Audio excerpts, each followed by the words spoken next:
Yes,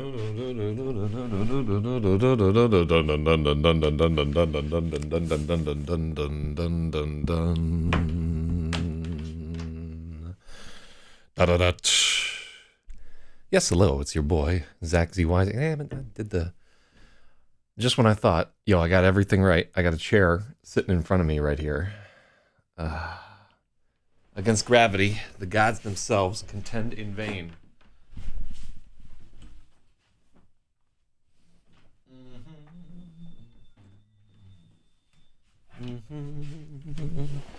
Da da da da da da da da da da da. Let's make this happen. I'm about to make it rappin'. All right, so yes, hello, Zach ZYZ. If you've never done this before and never want to do it again, you're in the right place. So this is a live stream of me editing a novel that I'm working on right now called Gravid. This novel, we're on page 55 right now out of 750. So why I have chosen to do this, I'm not entirely certain, but we're definitely going to do it. Oh damn it, I forgot one more thing. All right, hold on. Let me hop up. Good God Almighty.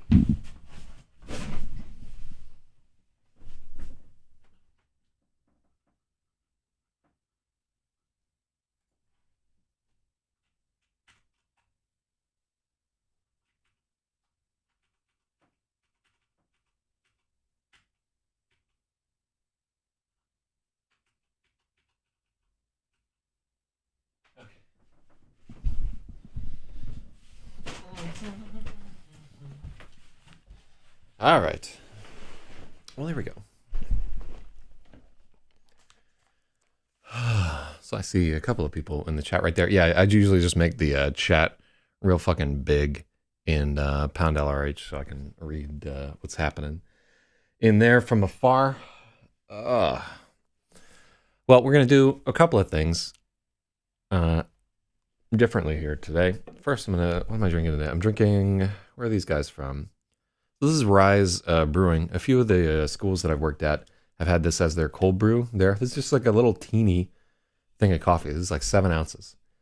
7 ounces is not enough coffee for a gentleman, a supreme gentleman of this size. Oh, God. Oh, it got me right in the balls. So I'll probably, at about 7 o'clock, I'm going to take a 5-10 minute break. I'm going to walk up the street and get some real coffee. But for now, this will probably do. It's not too bad. I've had worse, let me tell you there. So if you've never been on this stream before, the idea is that right here, I'm going to edit this. So if you haven't been here before and you want to catch up, you can probably, while I'm muddling around in this chapter, oh shit. Shout outs to Polka who subscribed right there. Yeah, I would like to get up to, if you're going to subscribe to something, definitely subscribe on YouTube. I would love to get to 100 subscribers on that channel so that we can have a custom URL. I forgot how fucking janky it is. It has been a long fucking time since I have not had a custom URL on a YouTube stream. So I'm doing this all over, you know, starting this all from fucking scratch. HTTPS.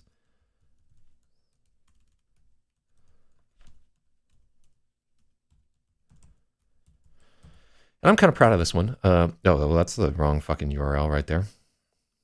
There we go. I'm kind of proud of how this one worked out. So all day yesterday I was working on getting this shit straight. I should change the desktop background to be all fucking white, and then it would match in with the rest of the stream. Just trying to, I know that some of you out there don't have light bulbs in your house, and that's why I'm making everything on my stream white so that you can save on that old energy bill. So apparently YouTube chat isn't showing up on the stream. Yeah, I'm not seeing it on Restream either. Lord only knows why that's fucking happening. Well, let me pop into the YouTube chat myself so I can see what the fuck is happening there. Well, that's like a, here.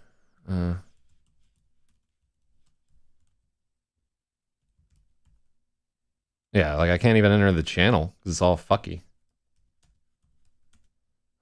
Here's Zach ZYZ, and then here's Gravel, live novel editing right here. And now, look, we got a fourth viewer. Okay, so Spathiwa says, yes, hello, yes. What you drinking? Dear Zach, what is your preferred writing software? Thanks, Jason. Is that Jason Bandy or a different Jason? But yeah, I'll go ahead and answer these. So right now I'm drinking, this is Rise Cold Brew.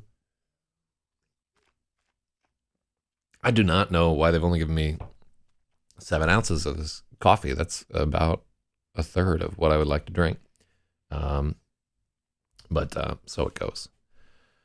A door is open as another one's closed. So my preferred writing software, I do everything in Pages on a Mac, and it's really just because their cloud implementation is pretty decent. Like being able to immediately, like I'm an iBoner user. Ooh, iBoner. And being able to yank shit up immediately on my phone is great. I just like writing in the software. I've been doing it for a while there. But probably we'll have to jump ship at some point to something that can just have a black background, because I think the white background in Pages is pretty egregious, and it's kind of a pain in the ass there. So yeah, let me show you what we've done with the Gravid webpage right here. So if you go to zachzyz.com, there's a Gravid subcategory now. So here's the new fucking cover for Gravid that I mocked up here. Now this is a mock-up. If we go with a similar design on the actual cover, one that like a few people have told me that it looks too much like a Formula One racing thing. Probably they won't let me get away with doing this black and white thing there. Just I know from past interactions with publishers and stuff like that, that really they just oh, by the way, if anybody could just try chatting in the Twitch or something. Let me know if Restream chat as a whole is broken, or if just my mighty heart is broken, because either of those things could easily be the case. So yeah, just if you would just test it, you don't have to, like, if you don't already have a Twitch account, I wouldn't go crazy on it, but I do like chatting with you guys. So yeah, it's weird how shit just breaks in the middle of whatever. On my other show, like notifications just stop fucking working, and well, everything falls apart. But anyhow, yeah, I know for a fact that these types of stark covers are not favored, especially because I'm trying to appeal to women with my cover. But we'll see. You know, really is of no consequence to me when all is said and done. What do we have here? So yeah, and then immediately, so here's like a little thing. It exhorts people to, here, I'm going to find out my fucking self. Oh, I can't even type in like the chat myself. It blah, blah, blah, blah.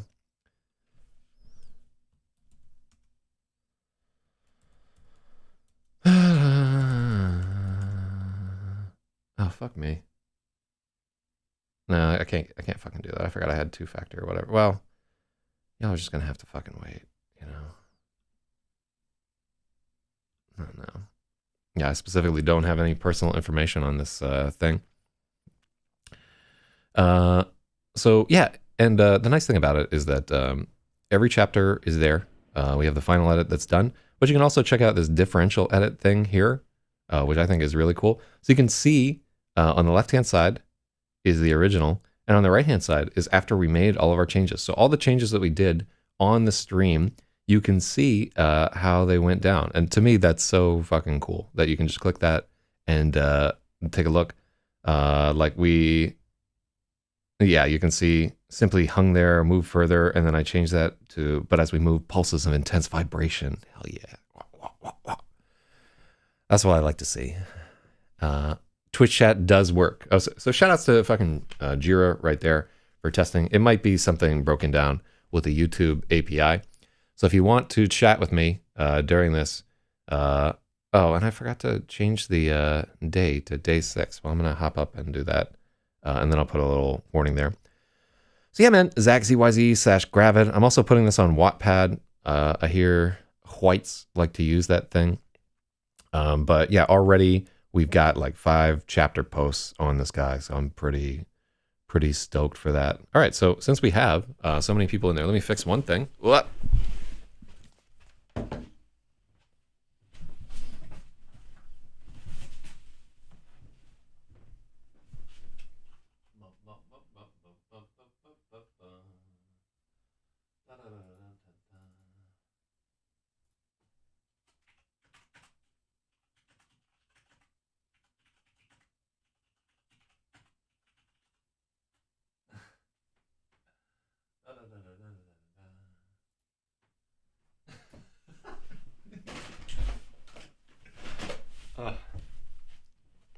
Are you seeing this shit?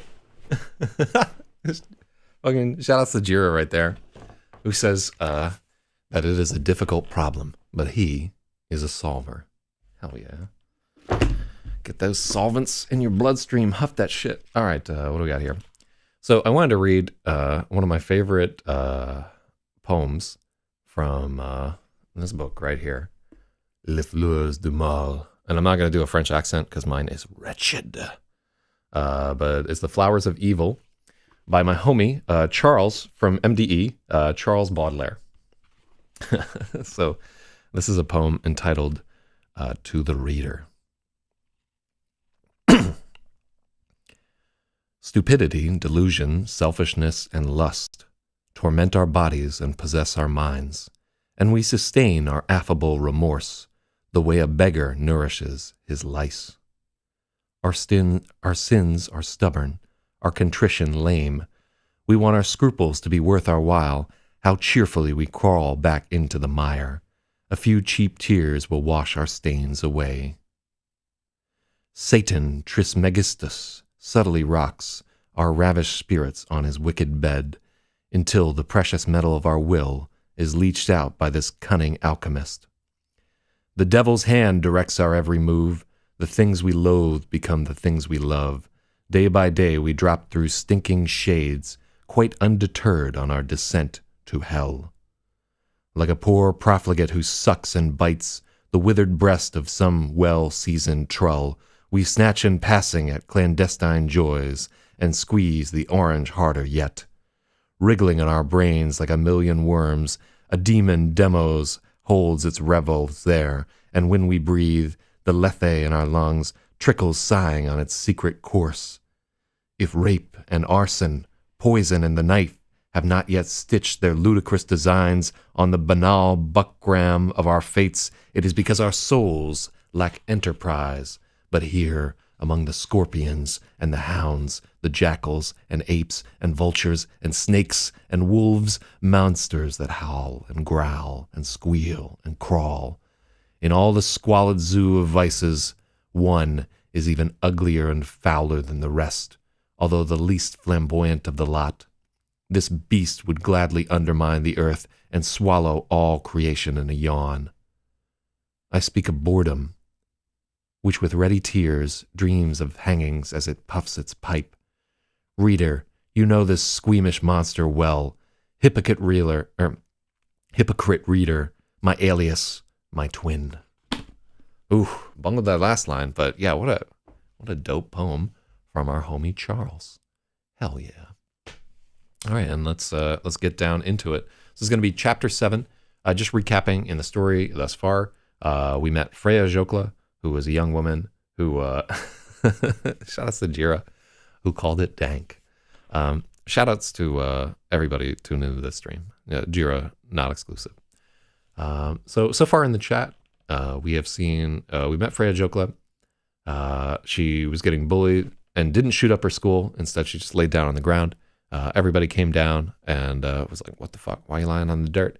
They dragged her in the principal's office. Her mom showed up. This other girl's mom showed up. Her mom fucking headbutted the other girl's mom, knocked her the fuck out, laid out. They hauled everybody away to jail. This other girl's mom and Freya's mom, Lassa. So Freya went home, tried to bail her mom out, but they can't do it until the next morning. And so Freya becomes really depressed thinking about her dead dad and decides to kill herself. She rides her bicycle out to the river, walks out onto the rocks, and is about to huck herself into the rapids when a meteorite crashes down into a sandbank behind her, and it actually knocks her into the water. Oh, damn. But she manages to swim her way out of the rapids. She digs up the meteorite, hauls it back to her house, throws it on the kitchen counter, takes a gander at it, takes a hot, steamy shower. Oh, yeah. And after the shower, she realizes that the meteorite is cracked open. Inside of it is a purple orb, about 25 millimeters in diameter. That's 1 inch for those of you with micropenises out there. And after it cracks open, then she decides to order some Chinese food. So a thrilling narrative thus far. Edge of my fucking seat for every second. And that's actually, I like it, to tell you the truth. I love this fucking book. But that's what's happened in the story thus far. Whew.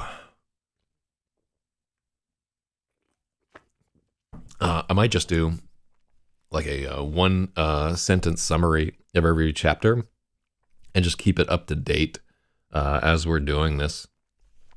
Boy, that'd be kind of hard. But then in 100 sentences, we can do what it took me 750 pages to say. All right, so this is a Starball chapter, and so these chapters, I can now reveal, are from the perspective of this purple orb that she has discovered. And these chapters are going to take a lot of work. One, because they are written in first person by a genderless orb from outer space, which is, we might need to go a little deeper on the whole orb thing, because I think they come across as very human chapters. We could justify that somewhat by saying that these chapters were meant to have been written after they're meant to have been written after the Starball has been on Earth for a while and figured out what's what. But I would say, were I like a professional editor or something like that, I would probably yank all these chapters, just delete every single one of them and let the reader just wonder what the fuck is going on there. So it's something that we'll consider. So as you're reading through this, definitely you can think about, like, do these chapters even need to be here? The book is already long enough, but they're there because I like them, just like every single other thing in this book. So we'll have to see what's what and who's who. Starball, Chapter 7. This is Gravid by Zach Z. Wisey. It is a difficult problem, yet I am a solver. The atmosphere presents some challenges. It is corrosive. There is no danger to me, but the pressure and chemical makeup would destroy her very rapidly, even in her chrysalis. There is no danger to me, but the pressure and chemical makeup would destroy her very rapidly, even in her chrysalis. All right, there we go. I'm considering whether chemical makeup...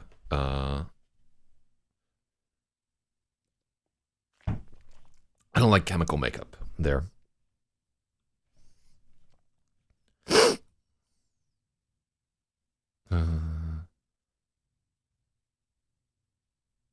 But I don't have a better answer.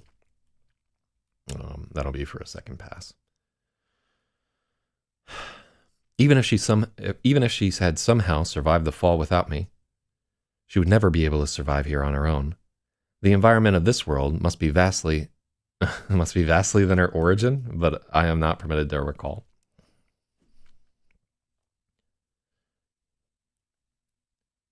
Even if the one I carried, even if the one I carry had somehow survived the fall without me, she would never be able to survive here on her own. The environment of this world must be vastly different than her origin, but I am not permitted to recall.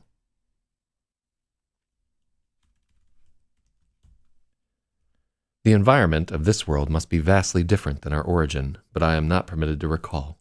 I have only my assumptions. Already I have tasted of their air and drawn in a vast host of microscopic life. I am isolating and analyzing them. This process goes on in the background. It does not require my full attention. My primary focus is on the large life form which is inspecting me closely. It appears to perceive light and communicate through air vibrations which it can generate. It has separate orifices for perceiving light and air vibrations. I can see it's orienting its sensory appendage to whoa. Yeah, you see what I'm saying about this as being like, why is this here? It appears to perceive light and communicate through air vibrations, which it can also generate.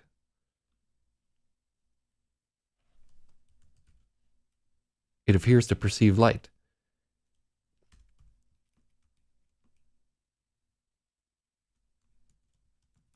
It appears to perceive light. It can communicate through air vibrations, which it can also generate. It has separate orifices for perceiving light and air vibrations. I can see it orienting its sensory appendage to admit more sound into them. Holy fuck.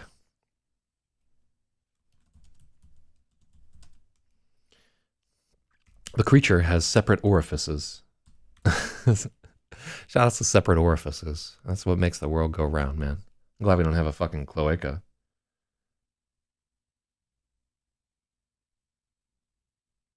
It was hard keeping my eyes on the Ord.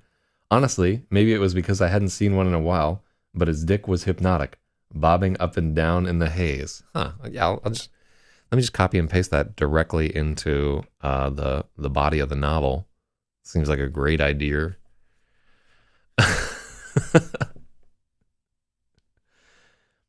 It appears to perceive light. It can communicate through air vibrations, which it can also generate.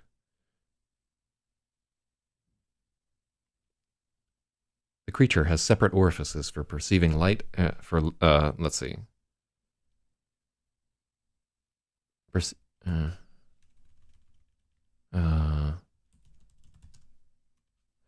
The creature has separate orifices for admitting light and air vibrations. I can see it orienting its sensory appendage to admit more sound into them. The life form has come into contact with me, allowing me to take some samples. When I injected a probe, the life form alerted vocally and released me.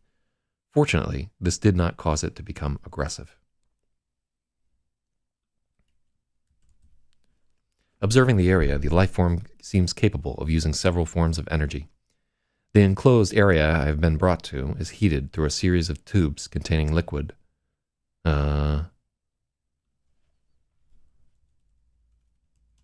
Containing warm liquid. There are devices radiating electromagnetic energy, and freed from the shell, I am able to observe a wide array of radioactivity. I have observed the life form using a radio device for communication. The creature created sound.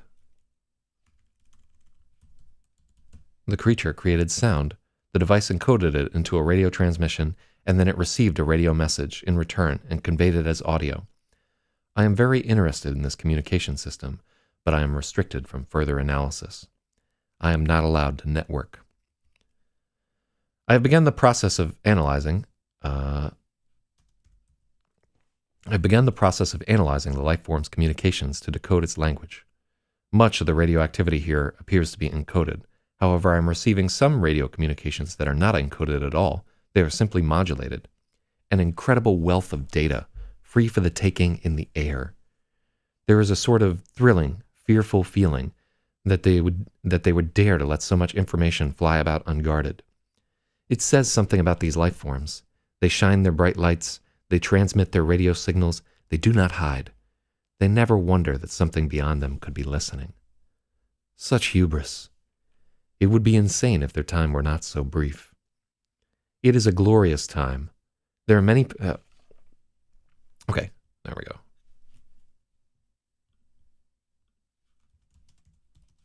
For me, it is a glorious time. There are so many problems and so many solutions.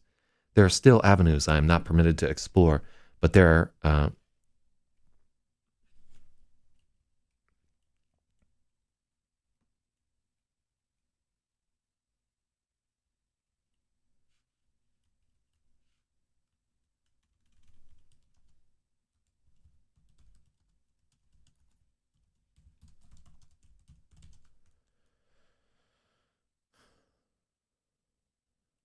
Let me see.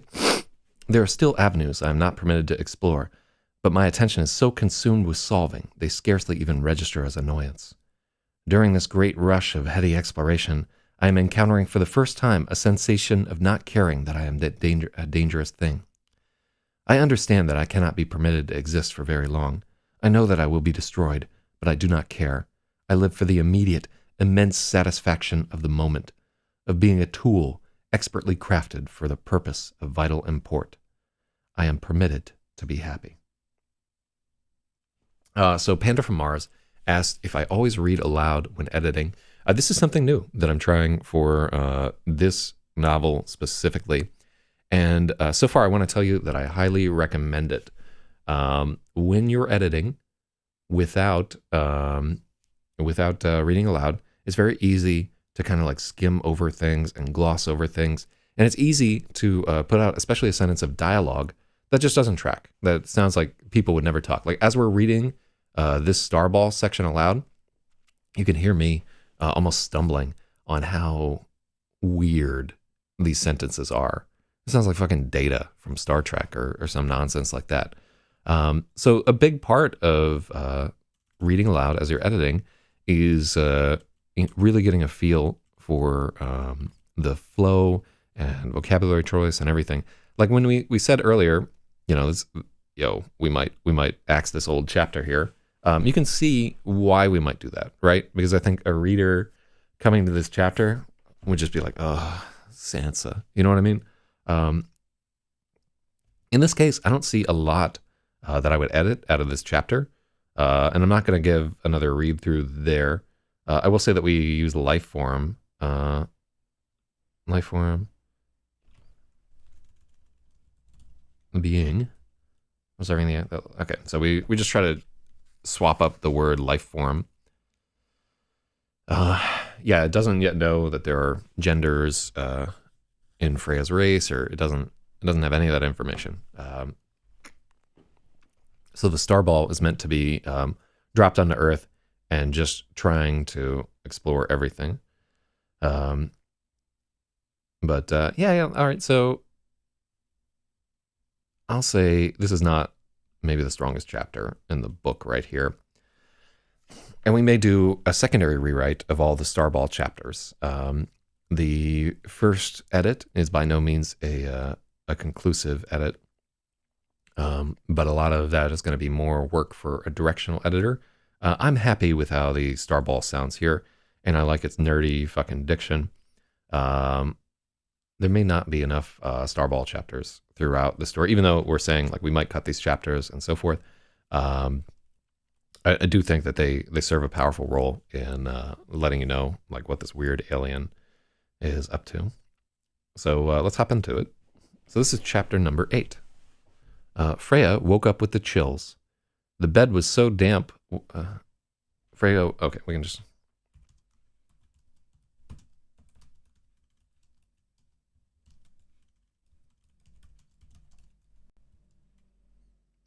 it wouldn't be the bed that was that damp.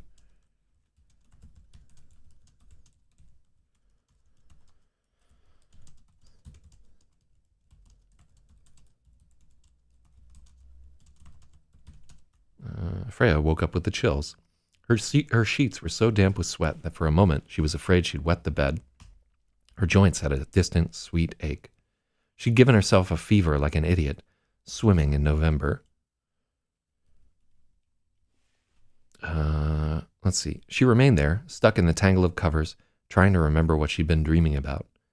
It had been so long since she'd had a dream she could remember. The Lanesta obliviated them. So obliviated, not a word.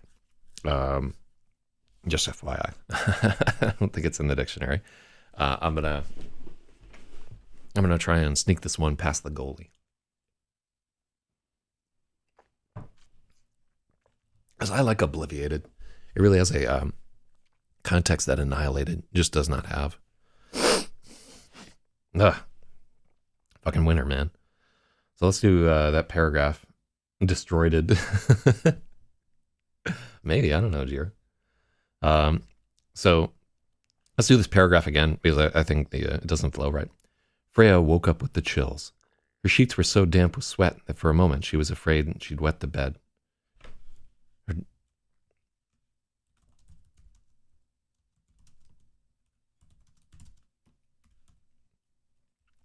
She felt a bit dizzy, and her joints had a distant, sweet ache. She'd given herself a fever like an idiot, swimming late. Okay, so like an idiot.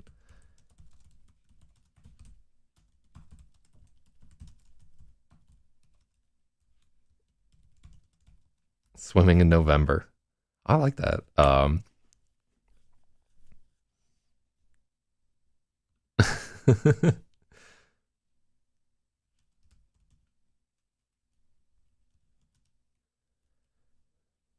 Oh no, I want the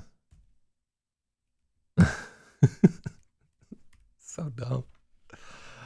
All right, let's see how that tracks.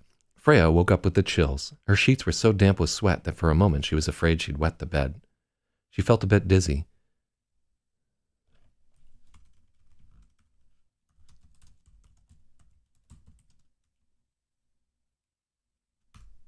She was lightheaded, and her joints had a distant, sweet ache. Like an idiot, she'd given herself a fever, swimming in November. So you know what I'm talking about? Like when you're coming down with the flu, and like your joints hurt, but it's like a good kind of hurt. It's like, oh, I should take the day off and just fucking ache and lay in bed and watch TV, hit the bong and Rice Krispies treats. Feels good to be bad, man. You know what I'm saying? She remained there, stuck in the tangle of covers.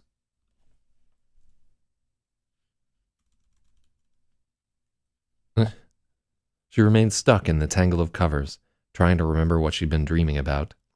It had been so long since she'd had a dream she could remember. The Lunesta obliviated them. She'd been waking up out of a black hole every morning since she began the prescription.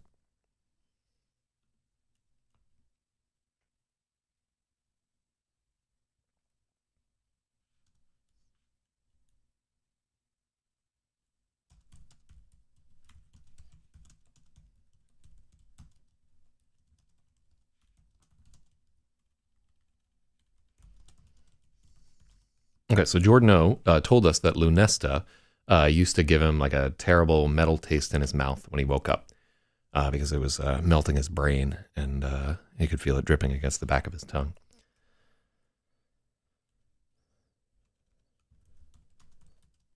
Who's my target audience? So the target audience for any book, women. Men no longer read for the most part. So this is going to be targeted at women age... I want to say 14 to, I think once a woman is older than about 32 years old, she's too smart to want to deal with me. She needs like somebody who is like college educated and woke and shit like that. But I don't know.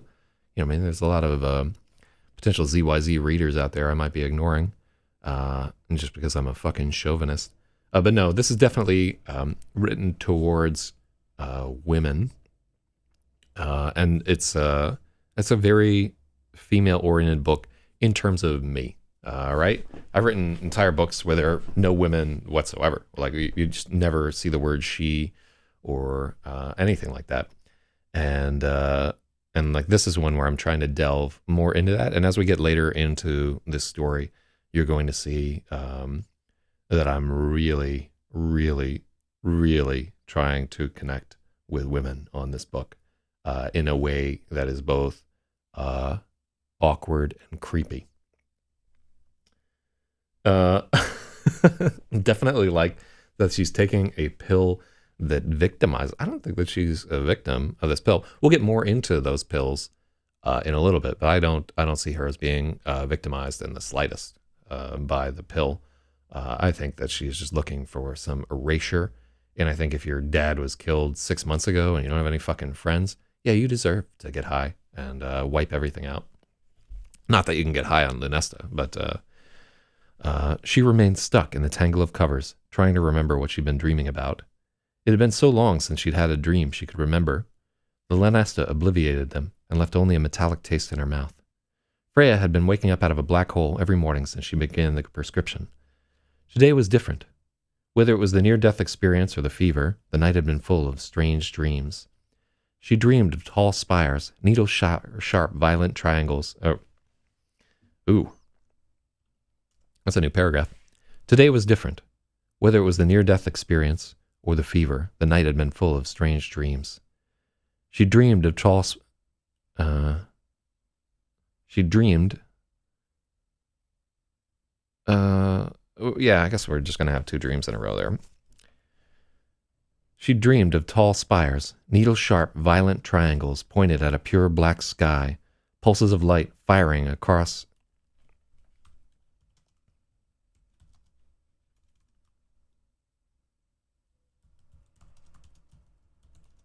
Beneath her feet, pulses of light were firing across an endlessly branching network of lines. It had all made sense in the dream, but the significance was melting away in the light of the morning. In the light of morning. Okay. This is a very heavy-handed paragraph. Today was different. Whether it was the near-death experience or the fever, the night had been full of strange dreams. She dreamed of tall spires, needle-sharp, violent triangles pointed at a pure black sky. Beneath her feet, pulses of light were firing across an endlessly branching network of lines. It all made sense in the dream, but the significance was melting away in the light of morning. The pendulum swung while she was chasing the dream, and she was burning up. The fever pendulum swung while she was chasing the dream, and she was burning up.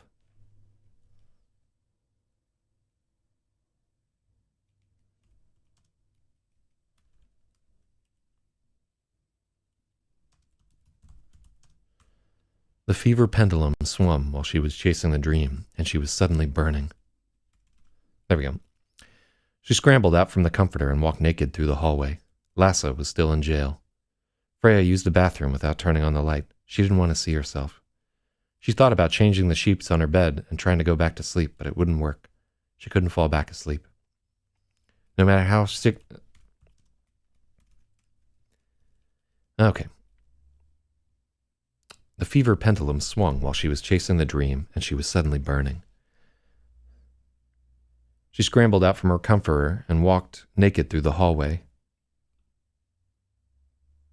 Yeah, so that's, like, there. Yeah,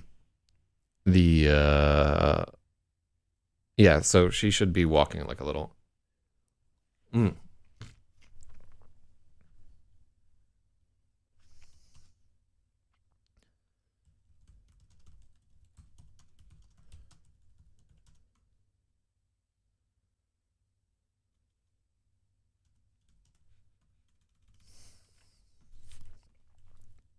Well, this sentence just doesn't fix it.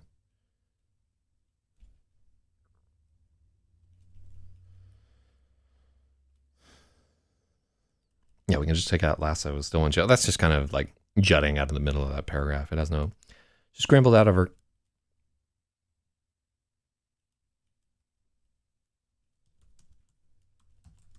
She scrambled to escape her comforter and walked naked through the hallway. Freya used the bathroom without turning on the light. She didn't want to see herself. She thought about changing the sheets on her bed and trying to go back to sleep, but it wouldn't work. She couldn't fall back asleep. No matter how sick she felt, she had to go bail out Lassa today.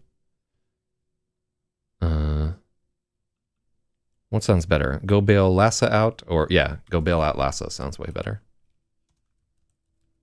She had to go bail out Lassa today. Another strange thing. She was hungry. She never ate breakfast anymore. Was that another sign she was building up a tolerance to the Lanesta? It was an awful thought. Sleeping was the only thing she had to look forward to. So... Wait, super math... Is that you? Fucking Solmir? Or another Dutch turncoat fag. If that's Solmir, I'd be fucking stoked. But I would assume... Oh my fucking god! That Solmir in the flesh. This is the old guild leader of the Banana Boys, my old World of Warcraft guild. I never thought I'd see you again, man. Congratulations on all your whatever the fuck you're doing. Are you the president of Dutchland yet? But actually, hold on. Let me take a look right there. No, I'm not in the flesh. I'm on Twitch. Well, I assume that there's flesh behind it, unless you're some kind of AI recreation of fucking Solmir. Yeah, listen, look at this shit, Solmir. I've been doing this for like 6 days. I got 6 people watching it. I was telling people in the chat earlier that I should just start a fucking channel called literally paint drying, that is just paint drying, and watch that shit beat my viewer count. God, Lord have mercy. Well, I'm doing fucking well. Obsenator got them 2 children. He's doing really well. I haven't talked to him. Oh, you got sold off into the sex slave trade. Well, good. Put your lanky ass to use. Yeah, so Obsenator is doing good. Haven't heard much from Eric. I assume that he is drinking himself to death in godless China. Yeah, I think obliviate isn't a word. Yeah, it's not a fucking word. Here, we can... Look at this shit. I wouldn't tell you no lie. And so, obliviate. Yeah, what do we got here? Oh, wow. State of forgetting. No, I'm wrong as hell. Well, according to Wiktionary, right? But let's go to dictionary.com. Yeah. So it once was a word, but it's not in the common parlance of dictionary.com. But I also don't give a fuck. So there's obviate. Ooh, a fucking obviate. I'm not even going to get into it right there. We got a show to put on there. But let me look at this note that he gave us there, where he said,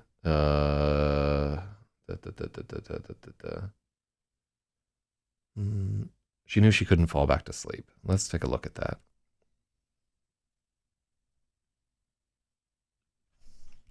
Yeah, you're right. In fact,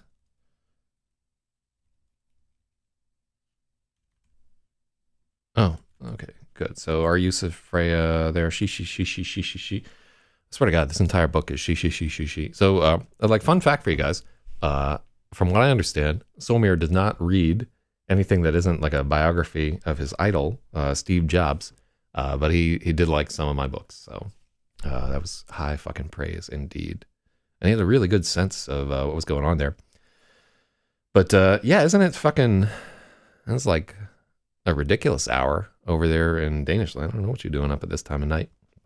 But we have to go on. Yeah, holler at me later on Faceblog or whatever, man. I'd love to know what's going on with you. I and the new girl are going to go to Holland at some point. If you're still in there, we'd totally hang out with you and so forth.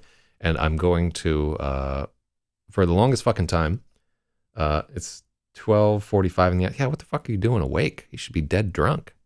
But yeah, I'm going to have Obsenator come out and bring his whole clan of fucking hillbillies to New York City. So this is the cutest thing. His kids are both fucking obsessed with Ghostbusters. So we're going to take them to the original fire station where they filmed Ghostbusters. And that's it. They're going to stare at the outside of a fire station. And then we're going to abandon them there. And he'll be free and can play fucking WoW or whatever with us again. So life is good. Shout out to Obsenator right there.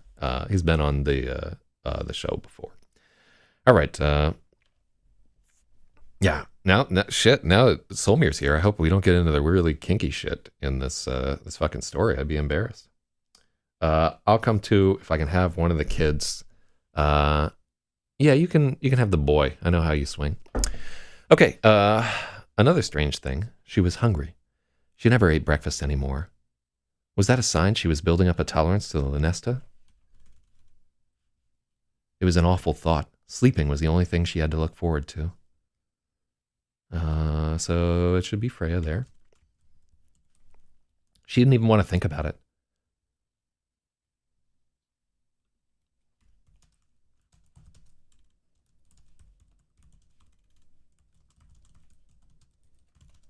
As she was pushing the thought away, she remembered the leftovers in the fridge. She'd always heard Chinese food was strangely better the day after, but never had a chance to find out.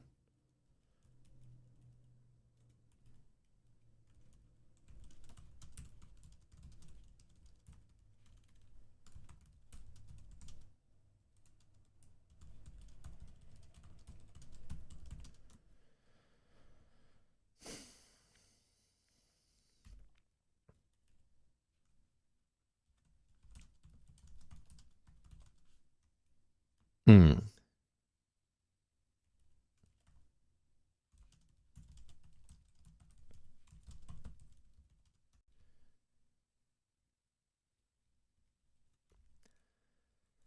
As she was, oh, right, so this is a new paragraph. Ba, ba, ba. As she was pushing the thought away, she remembered she had leftovers in the fridge. Finally, she could find out if Chinese food was actually better the day after. Now, that's like a common thing, right? Like it's like one of those steeped in popular culture. Chinese food is better the second day. I'm not just imagining that shit, right? There's got to be like some Seinfeld routine about this or something like that. We'll have to see. As she was pushing the thought away, she remembered she had leftovers in the fridge. Finally, she could find out if Chinese food was actually better the day after. She'd never had a chance before. To bring leftovers back from her secret dinners with Randall would be tempting the dragon. But as far as she could see, there was no truth to the idea. The dumplings were cold and greasy, the beef tough and chewy. Still, she finished everything and carefully hid the containers at the bottom of the trash. All right, later, Jira. Yeah, thank you for figuring out that the Twitch chat worked. And I don't know if you had any other big inputs to this stream, but God bless you for watching. Yeah, I see Spathiwa in the chat right here. Spathiwa, you got to come to the summit in fucking Dutchland, because I think Spathiwa might be in the UK right now, but I don't want to dox him. The UK is a big country. It's got a lot of people I like in it, like Jason Bandy and not Incog, who I'm still feuding with. But Freya felt much more clear-headed after eating. She decided she wasn't that sick. Probably she just didn't want to go bail Lassa out. She looked at the mysterious sphere on the countertop, somewhat surprised to find she hadn't imagined the whole thing. She ran her fingers over the cold metal shell. It was real. More than anything else, she just wanted to leave her mother in jail and go straight to the school to use the microscope in the biology lab. The sphere had pricked her once, but she couldn't help but pick it up again, and she was surprised.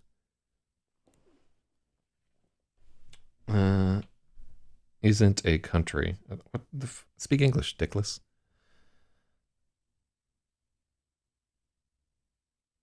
It doesn't say more than anything else. Okay, let's where Trollmere, where? Let's see. As she was pushing the thought away, she remembered she had leftovers in the fridge. Finally, she could find out if Chinese food was actually better the day after. She'd never had a chance before. To bring back leftovers from secret dinners with Randall would be tempting the dragon. But as far as she could see, there was no truth to the idea. The dumplings were cold and greasy, the beef tough and chewy. Still, she'd finished everything and carefully hid the containers at the bottom of the trash. That's all right. Freya felt much more clear-headed after eating. She decided she wasn't that sick. Probably she just didn't want to go bail Lassa out. She looked at the mysterious sphere on the countertop, somewhat surprised to find she hadn't imagined the whole thing.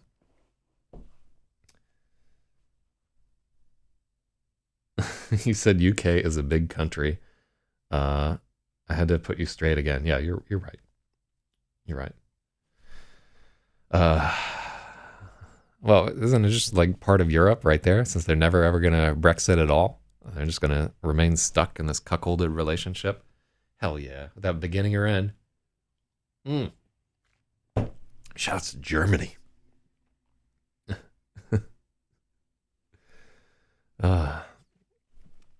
Let's see. All right. So this paragraph, pretty fucking clunky right here. Freya felt much more clear-headed after eating. She decided she wasn't really that sick. There we go. Probably she just didn't want to go bail Lassa out. She looked at the mysterious sphere on the countertop, somewhat surprised to find she hadn't imagined the whole thing.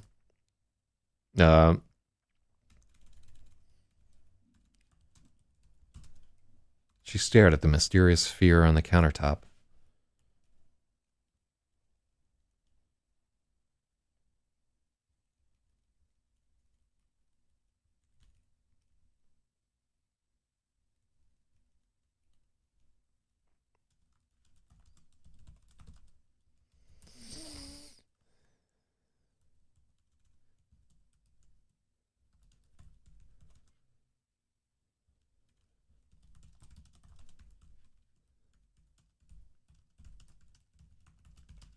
Mm. So you think as she ate, she looked at the meteorite shell. You don't stare at something. Now, look doesn't track there in English. As she ate, she looked at the meteorite shell. So what we want there is like an active act, like she's searching it for something. And staring is like uh, more whatever. Um, so just looking is like an active thing. You're like, what the fuck is going on there? Whereas like staring at something is something you can do like, oh, oh, oh, kind of dead eyed while you're eating fucking cereal. Yeah, let's go to next paragraph there. As she ate, she stared at the meteorite shell, waiting for the purple orb to do something.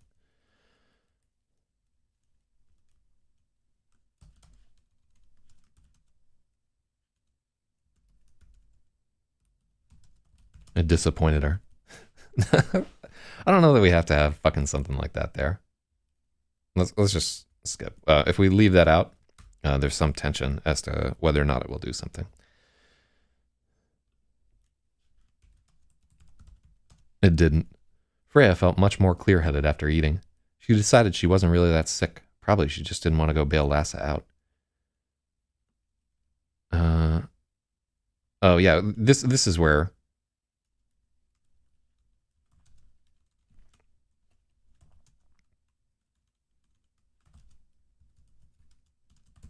appeared is the wrong fucking word.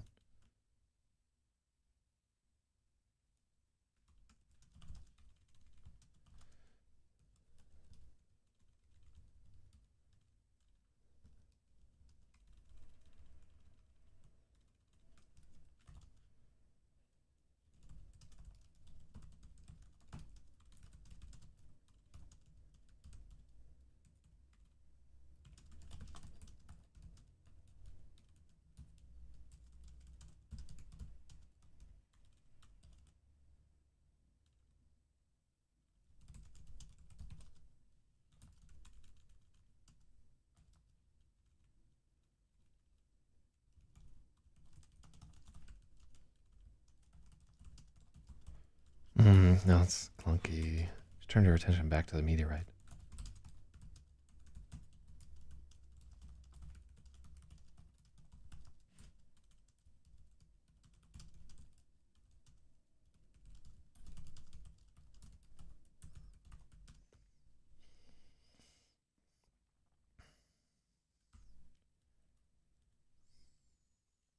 Okay, much better.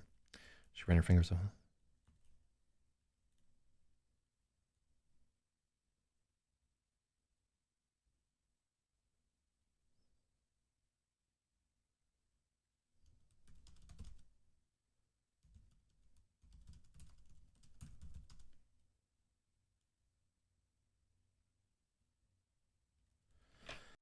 That's a big sentence. It didn't. Freya felt much more clear-headed after eating. She decided she wasn't really that sick. Probably she just didn't want to go bail Lassa out. She turned her attention back to the meteorite. She'd half expected to find the whole thing had been a dream, but it was still resting on the dishcloth.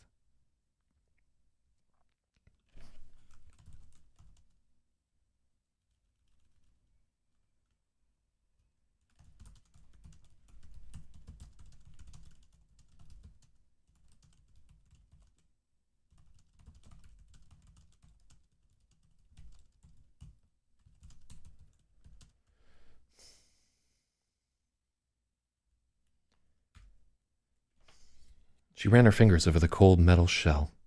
It was real. More than anything, she just wanted to leave her mother in jail, take the meteorite in its core, and go straight to the school to use the... oh yeah, this sentence has got to go.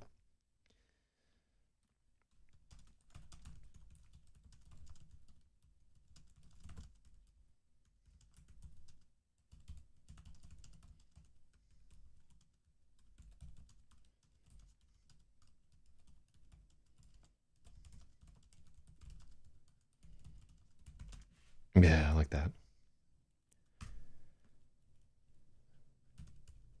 The violet sphere had pricked her once, but she couldn't help but pick it up. No, no, that's not good.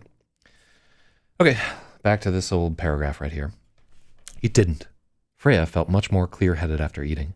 She decided she wasn't really that sick. Probably she just didn't want to go bail Lasse out. She turned her attention back to the meteorite. She'd half expected it not to be there this morning, that the whole thing had just been a fever dream. She ran her fingers over the cold metal shell. It was real. More than anything, she wanted to just leave her mother in jail. She could take the meteorite and the purple core straight to the biology lab at Grayson and spend the morning examining it under a microscope.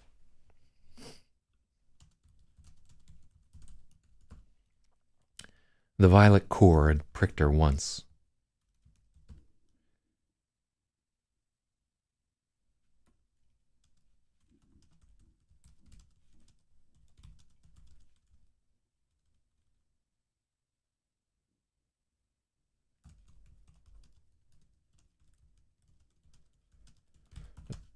The violet core had pricked her once, but she couldn't resist picking it up again. She was... it was warm, as if it had been sitting in the sun. So the question is, if you know you're not that sick, why would you think that you still had a fever dream? So definitely, initially, she is feverish, like when she first wakes up here. And I'll tell you why. It relates to later in the story, but she is having an immune response to the events of the evening before. So she actually is suffering from significant cranial inflammation. And throughout this story, Freya is somewhat of an unreliable narrator because she is whacked on pills. So yeah, her grasp of reality is going to be a little bit tenuous throughout the entirety of this narrative. So that's why she doesn't really trust herself to see reality as it is. The violet core had pricked her once, but she couldn't resist picking it up again. It was warm, as if it had been sitting in the sun.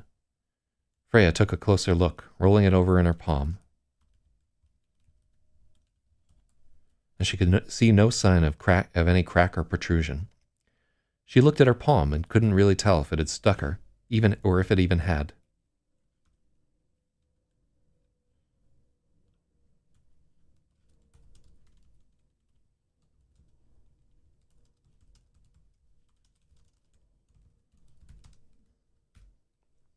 She looked at her palm. So Solmir is whacked on pills as well. So he's an unreliable comment. Oh, did you get hooked on fucking oxycodons or whatever? Was that the downfall of Solmir? The fucking pain pills? Good God Almighty.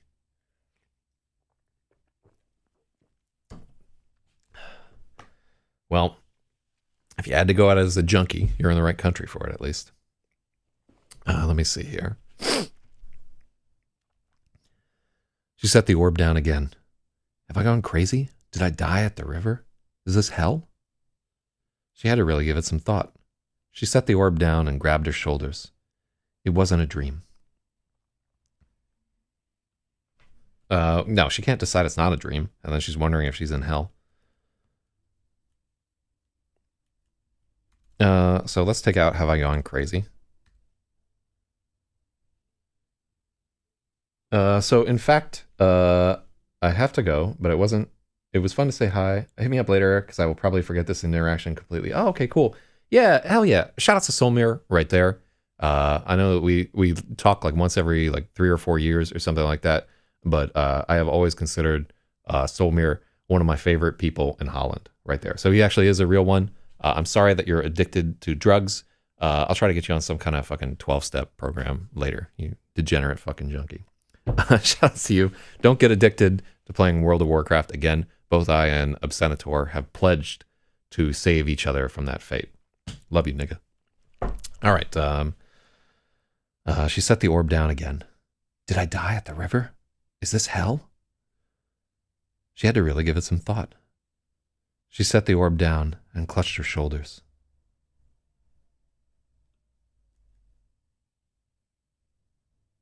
All right. She had to really give it some thought. Yeah, let's just take that out. She had to really give it some thought. It didn't feel like hell, but an effective hell would have to feel real, wouldn't it? Oh, I like that. I really like that. She had to really give it some thought. It didn't feel like hell, but an effective hell would have to feel real, wouldn't it? As much as she didn't believe in God, the idea of hell was not so easily dismissed. She glanced over to the memory wall, where there was a framed black-on-green poster for Grayson High Presents.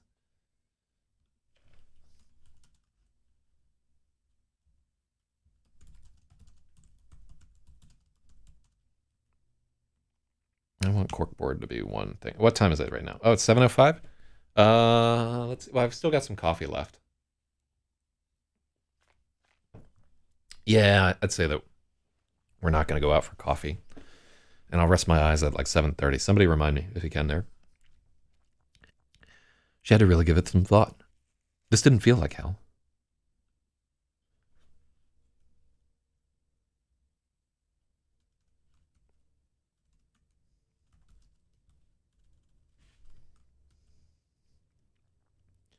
She had to really give it some thought. It didn't feel like hell, but an effective hell would have to feel real, wouldn't it?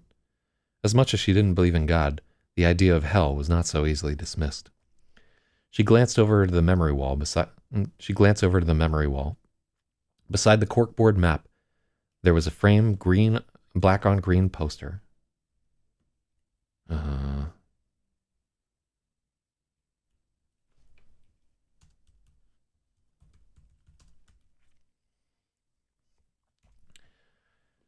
Beside the corkboard map, there was a framed black on green playbill. Grayson High presents a one-act triple header. No exit. The lottery. The girl who was asked to turn blue. Freya has played Estelle Regault in No Exit. The whole thing was just one big ball.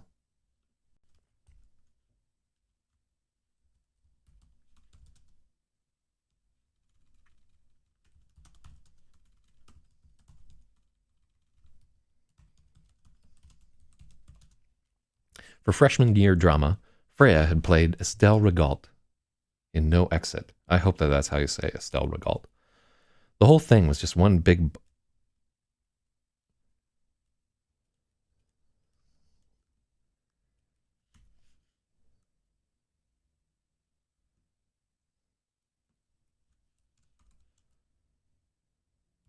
The whole thing was a mire of terrible angst.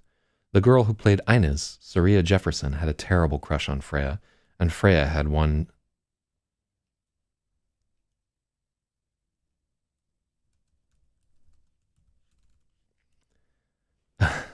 The whole thing was a mire of terrible angst.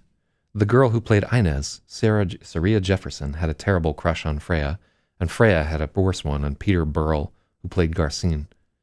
Peter was, of course, hopelessly infatuated with Saria. They all hated each other by the time for the performance, and it seemed the whole play would be a disaster.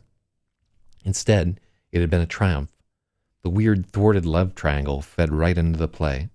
Mr. Sales, the drama teacher, was forever yelling, "Use it!" at them every time they showed frustration, and the performance was electric.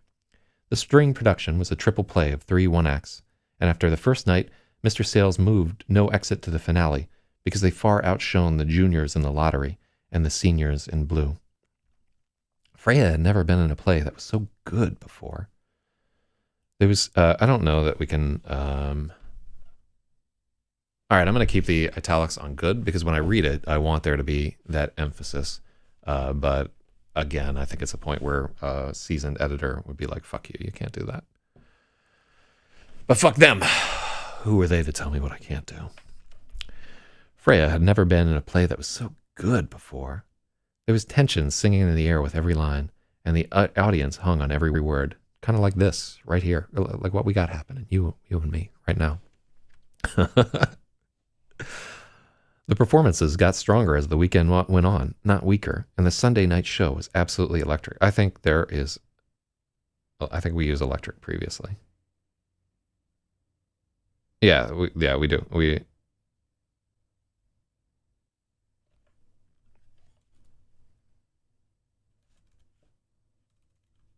No, what's the... Oh, I hate to use a fucking cliche.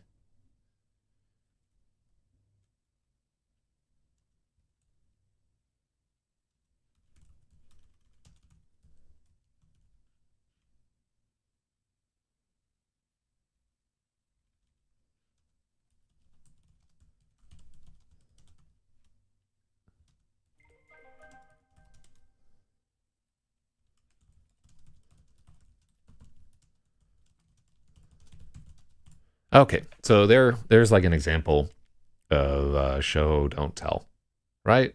So the easy way to do that is just like the Sunday show was incredible, but incredible doesn't conjure an image. Whereas the performances got stronger as the weekend went on, not weaker. The standing ovation for the Sunday night show seemed like it might never end. There were tears in Randall's eyes, even though it was his third night seeing the play in a row. Even Lassa seemed moved. All right, so what is happening in Brooklyn right now? Oh, so the rain is fucking stopping. There goes the rain again. Let me see.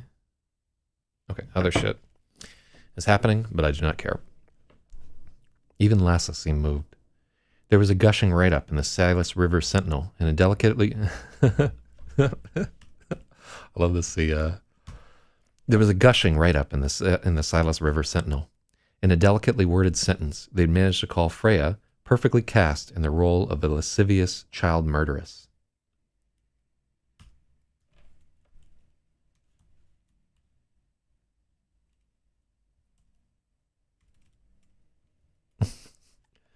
So, I wanted that to be lascivious child murderer, but I think just because of the way that I read, let's try it both ways. In a delicately worded sentence, they managed to call Freya perfectly cast in the role of a lascivious child murderess. In a delicately worded sentence, they'd managed to call Freya perfectly cast in the role of a lascivious child murderer. Yeah, I think murderer is better. There had been some talk about them taking the play to the straight... Why don't you talk correctly? There had been some talk about them taking the play to the state drama competition that summer, but when Randall died, the plans were quietly forgotten. She hadn't tried out for the fall play. Hadn't tried out for the fall play or for the swim team. Hadn't done a thing but go home every night and read and practice guitar. She only kept up the practice and the guitar lessons because Lassa made her. Also, because Randall was the one who'd gotten her lessons with Mr. Mathis. See, Solmare fucking left before he found the character that was named after him. God. That's a fucking heartbreak. If you had only stayed another 15 minutes, you would have realized that you were written into the fucking story. But now you'll never know, because he's going to OD on pills. R.I.P. to Juice WRLD. There was a gushing write-up in the Silas River Sentinel. In a delicately worded sentence, they managed to call Freya perfectly cast in the role of a lascivious child murderer.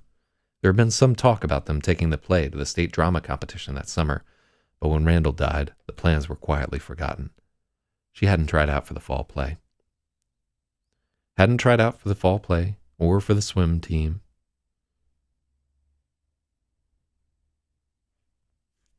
So here's where I'd like to have like an interjection between the two. It's weird to have this repetition here, but I think the structure of the paragraph requires it. Hadn't tried out for the fall play or for the swim team. Hadn't done a thing but go home every night and read and practice guitar. She only kept up practice in the guitar lessons because Lassa made her. Also because Randall was the one who'd gotten her lessons with Mr. Mathis, who had once been famous. It was supposed to be therapeutic, but it was just music. She played it and felt nothing. 1 hour a night and back to reading, and at 9 o'clock every night she could take the Lunesta. You couldn't kill yourself with Lunesta. She looked it up on the internet. Even if you took the whole bottle, it would just knock you out and you would recover. Lassa hated pills. There was nothing else in the house but Advil, and that was another thing you couldn't kill yourself with. You would have to take a whole pile of it. It wasn't how Freya would choose to go. So you could see in the early drafts of this book, Freya was in the traditional, I think, Norwegian spelling with a J or whatever. But I decided like just to go with simplicity for this story right here. It wasn't how Freya would choose to go. Apparently, the river wasn't either. She wasn't sure how her thoughts had gotten here again. It hadn't even been a full day since she almost drowned. It felt like it was just a matter of time.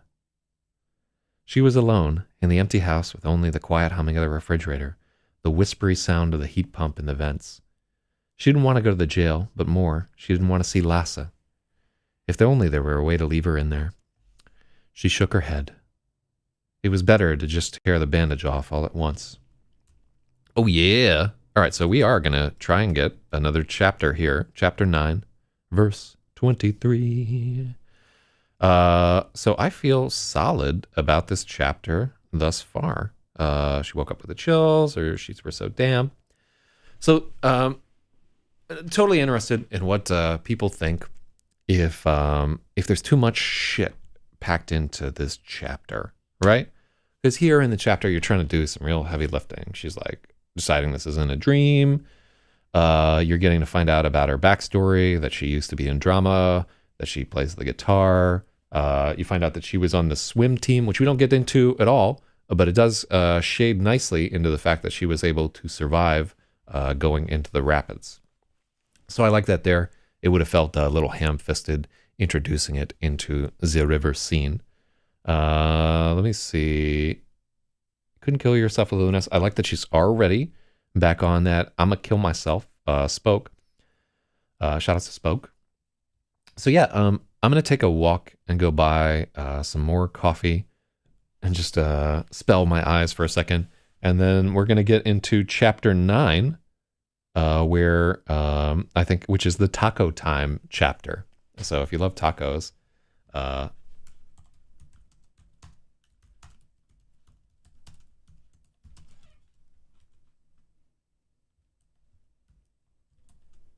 okay, I'll be back.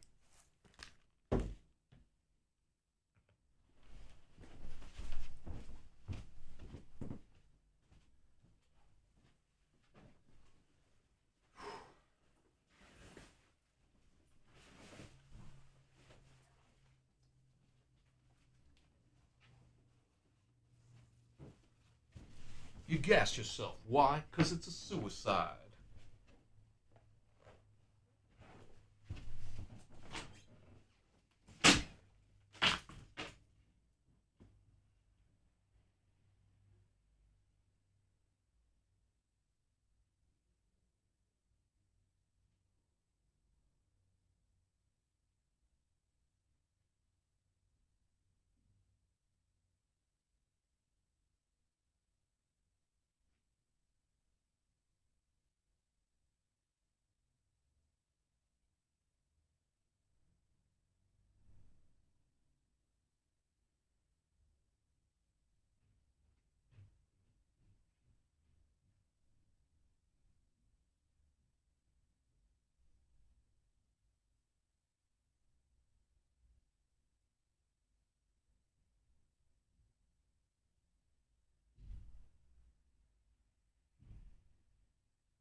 What's up?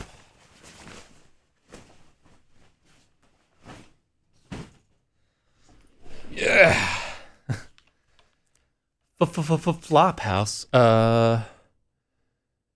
Is that the Russian dude? Oh, shout outs to fucking Chili Boss who subscribed on YouTube and did some other shit. Hell yeah. Yeah, anybody out there, if you can, just hop to the YouTube channel. I think it's linked in fucking LRH. You just go to YouTube and search for ZachZYZ. Yeah, if you would get everybody you know to fucking subscribe there, I would love to have 100 fucking followers without having to pay for it. So, yeah, did you amuse yourselves during the interval? Holy shit. Like, why the fuck do I live in New York City? In the winter, I ought to be in fucking Southern California or fucking New Zealand right now. That would be dope. Yeah, I really need to get, and you know, I just need to get to the point where this writing shit pays the fucking bills. You know what I'm saying? I work relatively hard at it.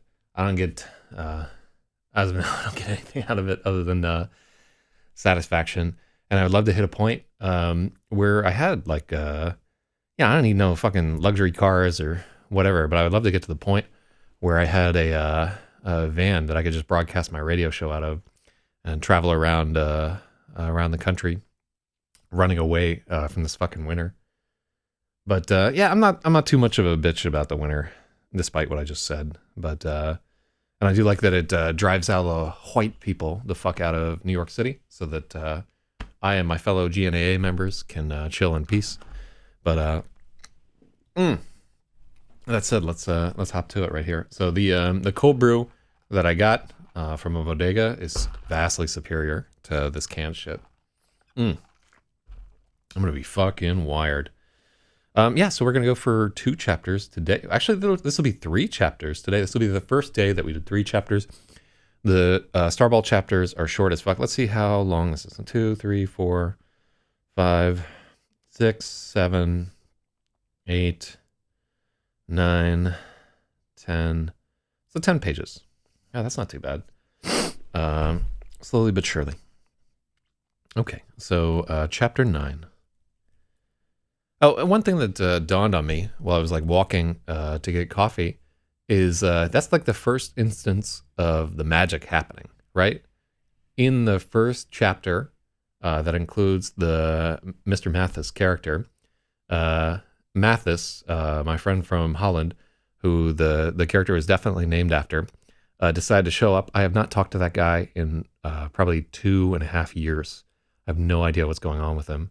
So yeah, it's fucking wild, man.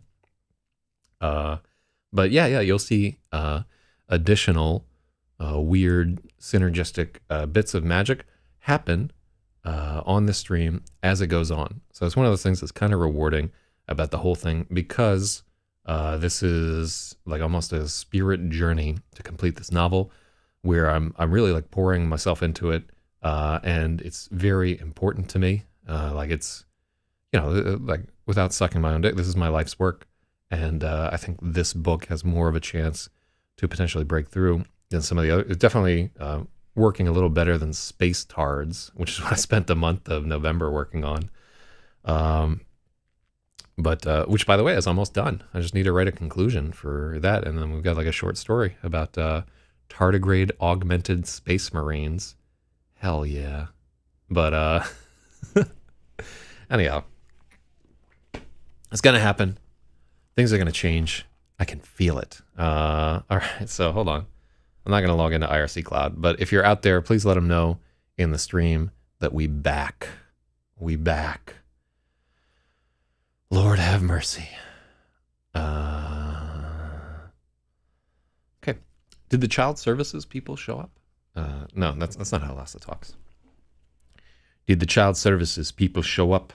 No, that's like an awful Russian accent. Did the child services people show up? Lassa asked after the hug. Lassa looked like she might fall over. Her eyes were red rimmed with dark crescents of fatigue beneath them. She was going to have a fit when she saw a mirror.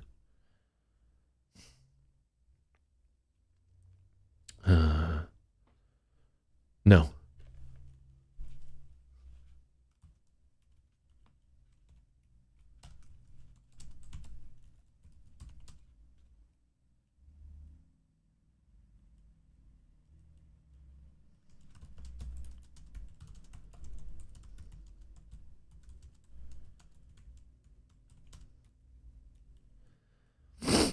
Did the child services people show up?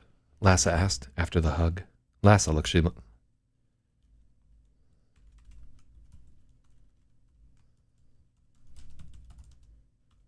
Freya's mother looked like she might fall over. Her eyes were red rim with dark crescents of fatigue beneath them. She was going to have a fit when she saw a mirror. No, Freya answered. Are you okay? There was a long hesitation before Freya replied. Yes. Good. I have to get to work. Text me if they do show up. I talked with some of the women in the holding tank.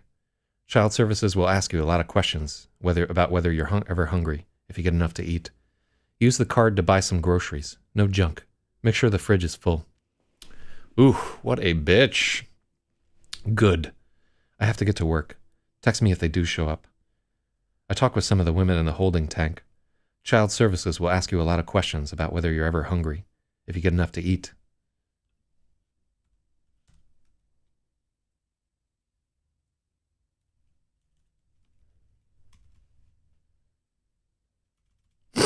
Child services will ask you a lot of questions about whether you get enough to eat. Use the card and buy some groceries. No junk. Make sure the fridge is full. Lasse took a deep breath.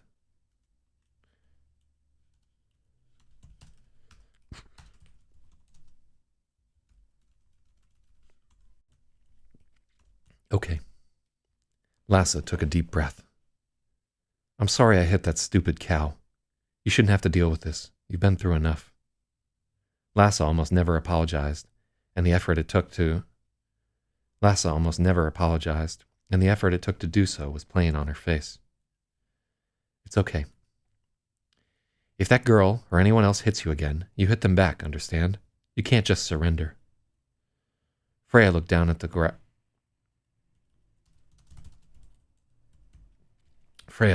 sidewalk and didn't reply. Answer me, Lasse said, and there was a note of warning in her voice. I don't want to hit anyone, Freya said, feeling herself crumpling inside. You have to fight back. I'm going to put you in a Krav Maga class. Very effective self-defense, similar to what we learned in the army. You can see how well it works. You are going.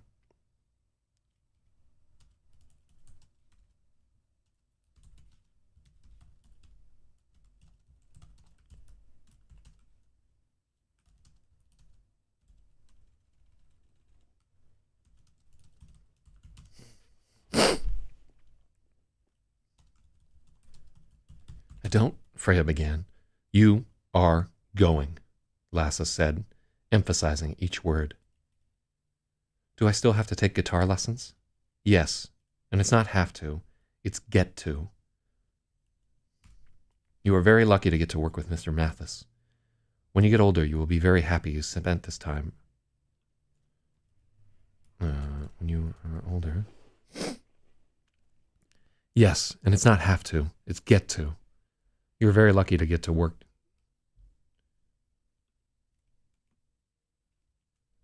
You're very lucky. Okay. Do I still have to take guitar lessons? Yes, and it's not have to, it's get to. You're very lucky to get to work with Mr. Mathis. When you are older, you will be very happy you spent this time productively learning something. Crab Gaga. Fuck you, autocorrect. Wait, where's my mouse? Crab Gaga. I don't know if Krav Maga is capitalized.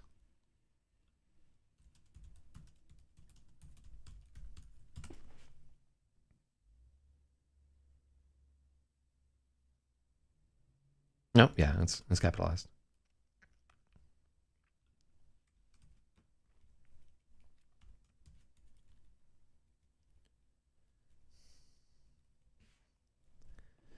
For a moment she wanted to protest, but what good would it do? Lasse's voice had taken the sharp edge where it was pointless, even dangerous to argue. Again, Freya glanced at Lasse's hand. Wait, where did she glance at her hand? Did that get cut?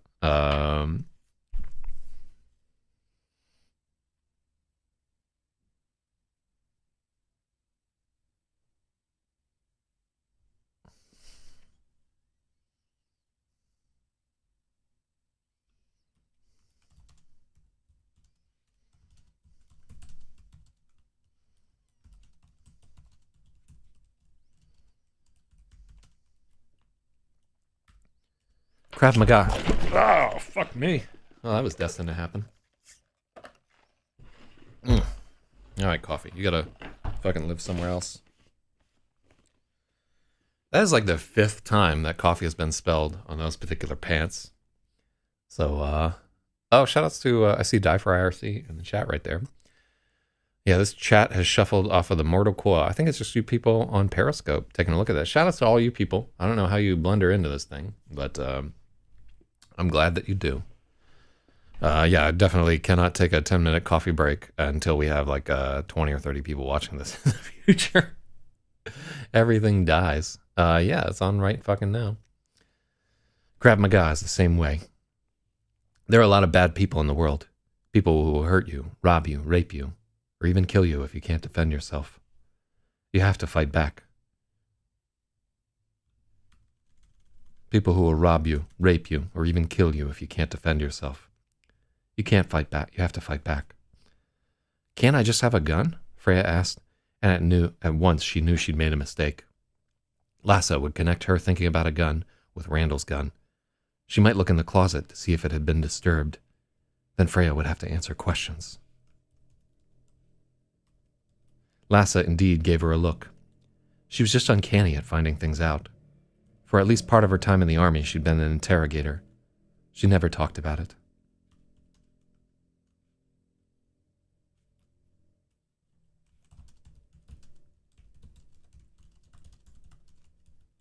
She never talked about that with Freya. Not until you're 18. When you're 18, I will pay for you to take a CCW course and get a permit. If you want to start learning to wait.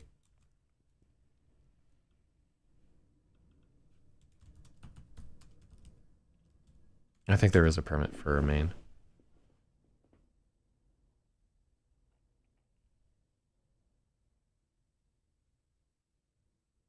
Yep, firearms training course. Okay, cool.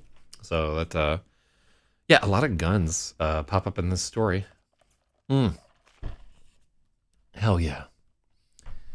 Hell yeah. Low quality chatters can get the fuck out. Thank you very much.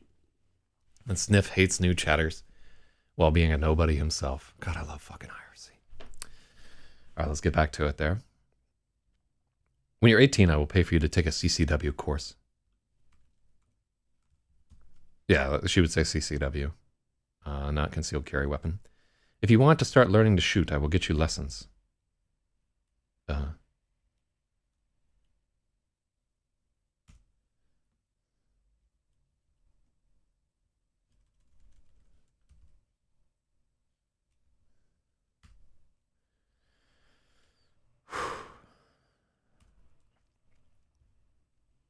Lassa indeed gave her a look. She was just uncanny at finding things out. For at least part of her time in the army, she'd been in the Finnish army, she'd been an interrogator. She never talked about that with Freya. Not until you're 18. When you're 18, I will pay for you to take a CCW course and get a permit. But you still have to take some kind of self-defense, and you will keep playing guitar.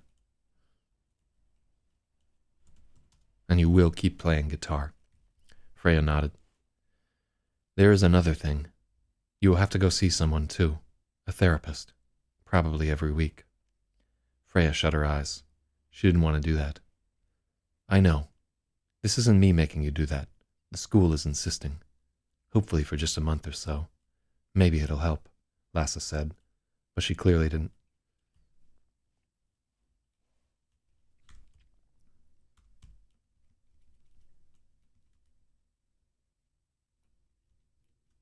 Lassa clearly didn't think it would. She loathes psychiatrists. Freya was silent. The time will pass easier if it is full, Lassa said, and Freya turned her face away. Her mother clapped her hand on Freya's shoulder and pulled her into an awkward hug. It took too long for the cab to arrive, and as it pulled away, all Freya could think about was the river. She was sure she could do it the second time around. Okay, so I can see here that this has an indent. And where it should be centered. C'est la vie. And then the next part of the chapter should also be there. So for chapter breaks, I just do these 3 stars. It's not typical, but that's how I work. Also, the other part, like we talked about it, but indenting the first paragraph of the section is very much a Zach choice, and not it's not in the MLA or whatever. There is some controversy as to how this should be done. Not controversy, but like personal choice. And different magazines will request you submit in different ways and so forth. But I just like doing it. It had taken a long time to bail her mother out, and Freya had nothing else to do with the rest of the day.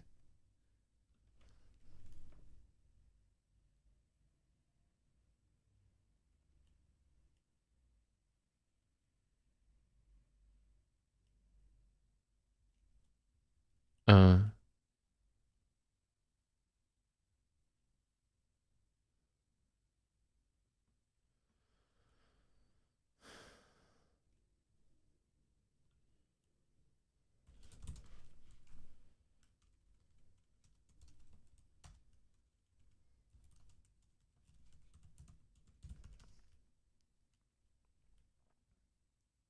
she does have something to do with the rest of the day. She wants to go to the school. So that's a lie. I lied right to your fucking face. It had taken a long time to bail her mother out. It was almost lunchtime. Lassa had taken a cab home to change and left her in town to get groceries.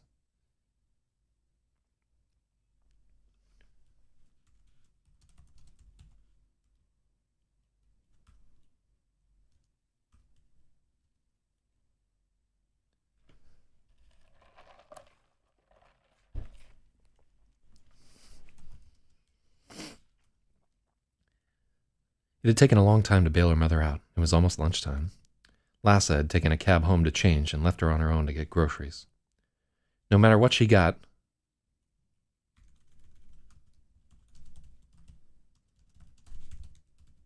no matter what Freya bought at the supermarket, Lassa was complaining. She was weighing not doing it at all.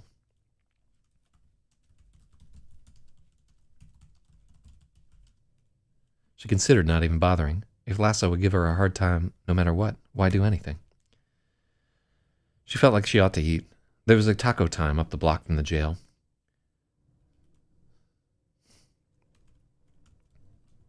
Freya felt like she ought to eat. There was a taco time up the block from the jail.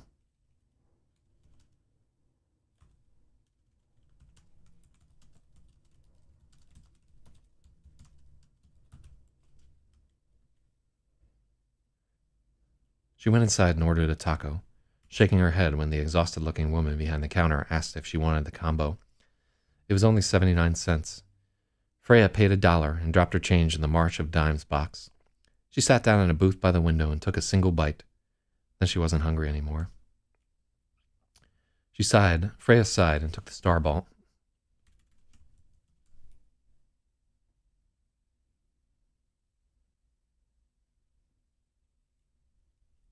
Yeah, this is fucked up. Like, because she's planning to go to the school and investigate. All right, so this is obviously like an artifact of what's going on.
Freya sighed. She'd been so certain she would go to school and examine the meteorite, but now that seemed impossible.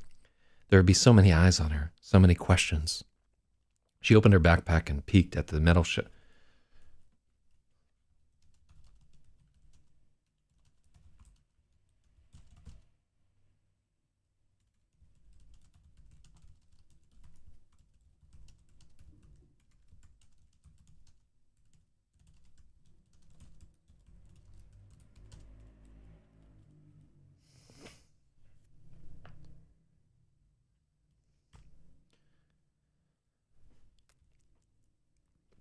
Freya sighed. She'd been so certain she would go back to school and examine the meteorite, but now that seemed impossible.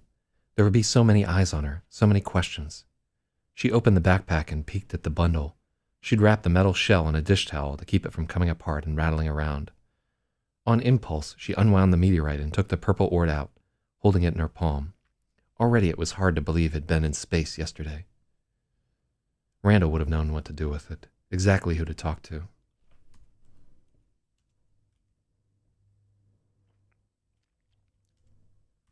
If she went to school, she could use the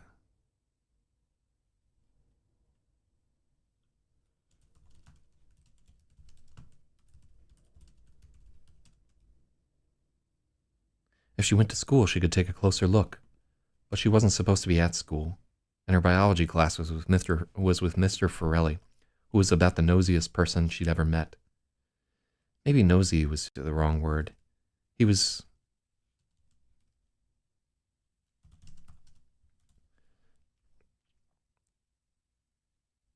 If she went to school, she could take a closer look, but she wasn't supposed to be at school. Her biology class was with...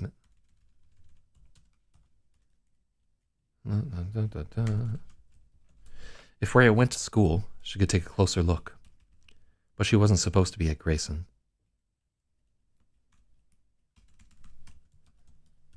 If Rhea went to Grayson, she could take a closer look.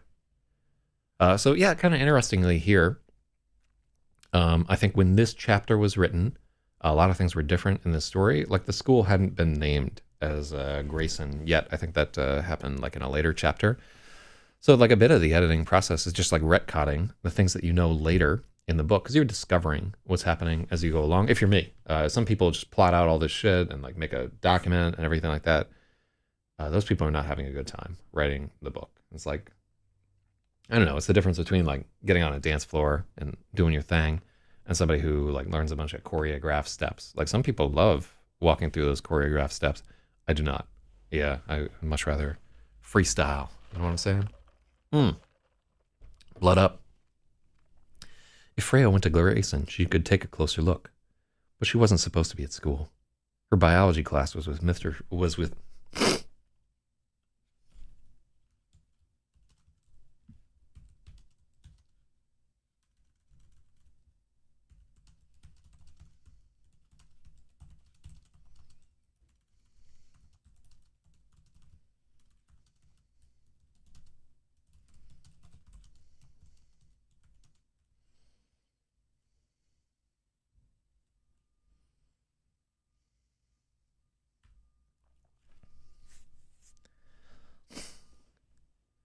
Forelli ran the biology lab, and he was about the nosiest person she'd ever met.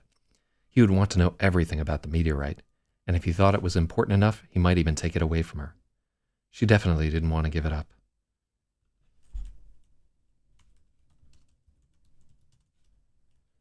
She definitely didn't want to give the meteorite up. It was all she had. Freya wondered if she could just buy a microscope. Where could you even do that?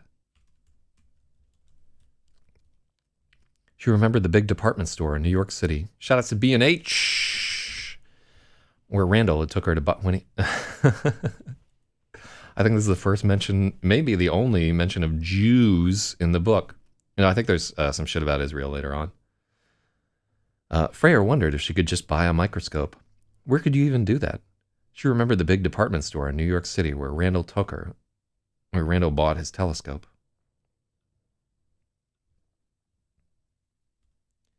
It was out on 9th Avenue and run by Orthodox Jews. They had to go early because the store closed at 2 p.m. on Fridays. Indeed they do. That shit is really annoying. She remembered the bins whizzing overhead on motorized tracks, people talking in a dozen languages.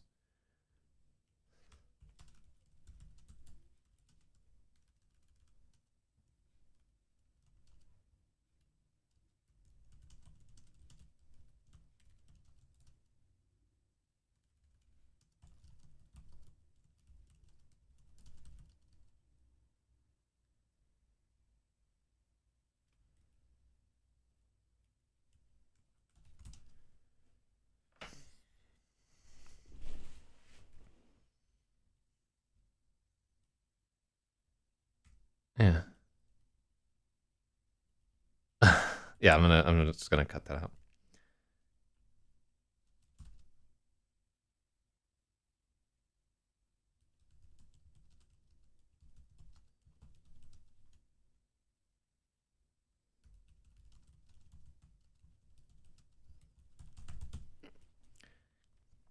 She remembered bins whizzing overhead on motorized tracks, people talking in a dozen languages, and salespeople in green vests everywhere. The optics department salesman was a sour-faced man in a yarmulke.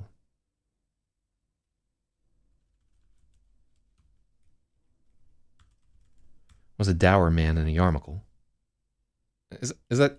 No, I think he said it as yarmulke.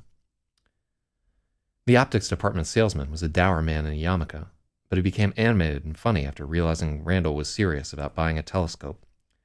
They talked for over an hour while she wandered around the store. There were bowls of sour candy all over. You could just take it.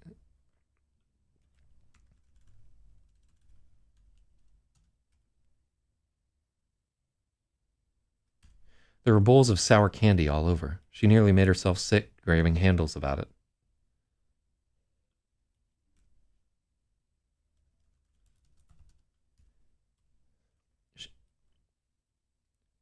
There were bowls of sour candy all over. She nearly made herself sick grabbing handfuls as she wandered around looking at cameras and tripods, keyboards.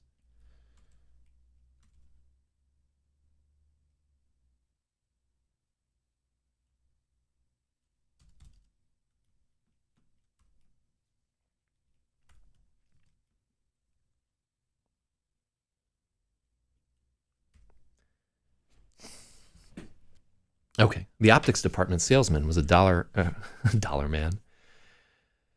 Shout out to Freud. The optics department salesman was a dour man in a yarmulke, but he became animated and funny after realizing Randall was serious about buying a telescope. They'd talked for over an hour while she wandered around the store. There were bowls of sour candy all over.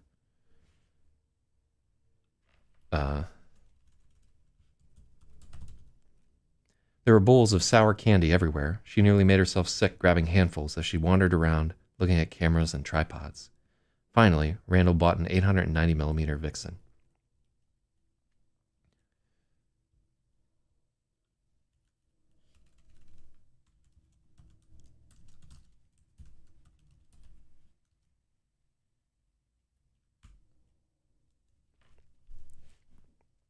Finally, Randall bought an 890mm Vixen.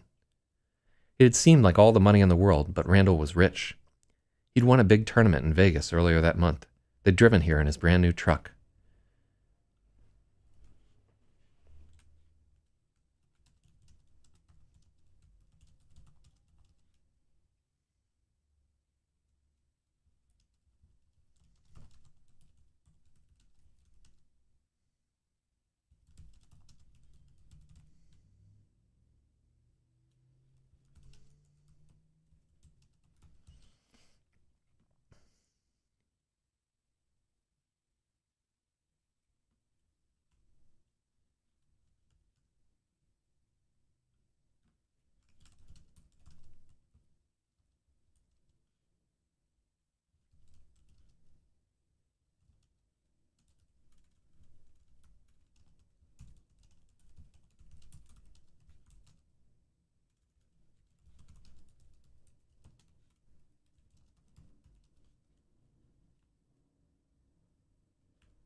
Mm-mm-mm.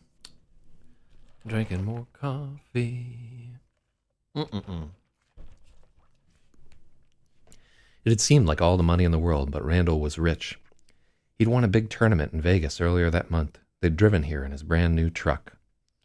That day, he was wearing the special baseball cap they'd awarded him. It had an embroidered flying 8-ball on it with wings of golden thread.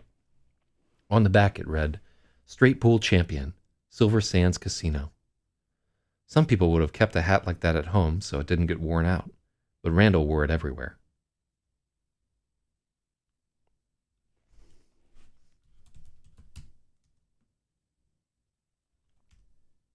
Some people would have kept a hat like that at home so it didn't get damaged.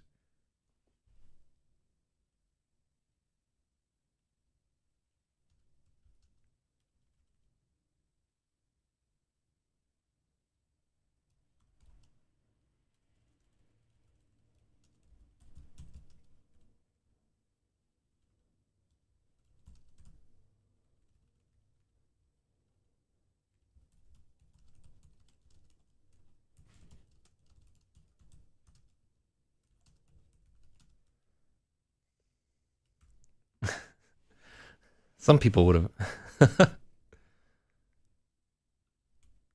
That day he was wearing the special baseball cap they'd awarded him.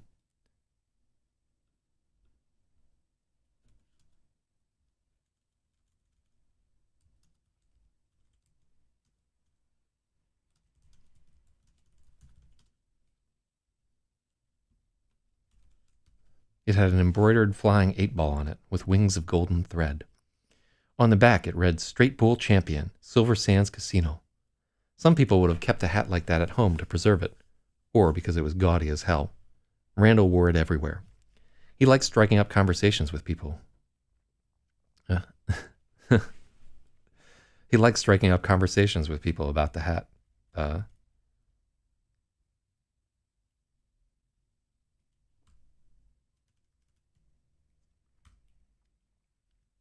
He liked striking up conversations with people. He had a corny joke. He'd won the hat from the actual champion while playing pinochle. Freya had hard.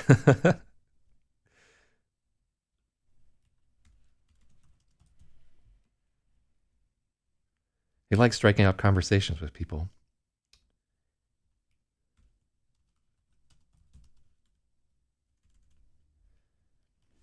He had a corny joke. He'd won the hat from the actual champion playing pinochle. Freya had heard him tell it at least a dozen times. Shout out to pinochle. Fuck. Freya had heard him tell it a dozen times. After Randall paid for the vixen, he had... Oh, yeah.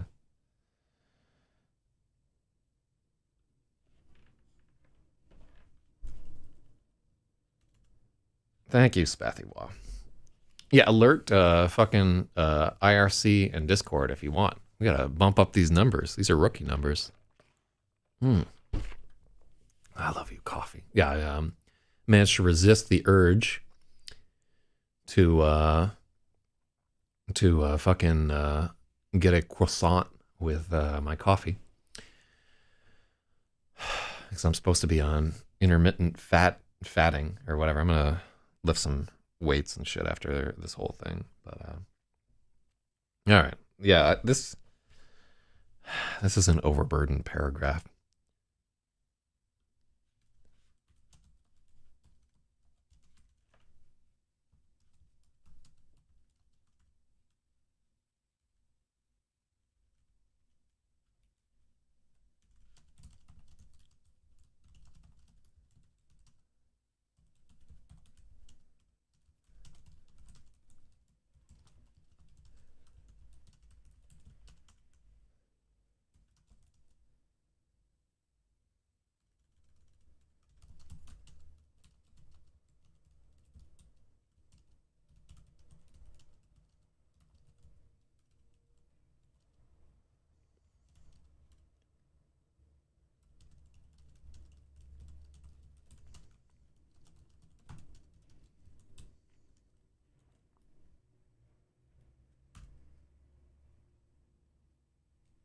On the back it read, Straight Pool Champion, Seven Sands Casino. Some people would have kept a hat like that at home to preserve it, or...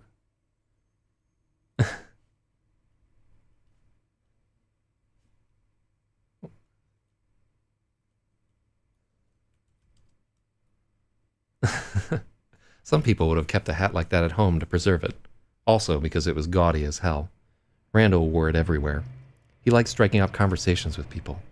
He had a corny joke that he'd won the hat from the actual champion playing pinochle. Freya had heard him tell it a dozen times. After Randall paid for the vixen and arranged to have it delivered to their house, he'd taken Freya across the street to the music store. He told her she could get any instrument she wanted.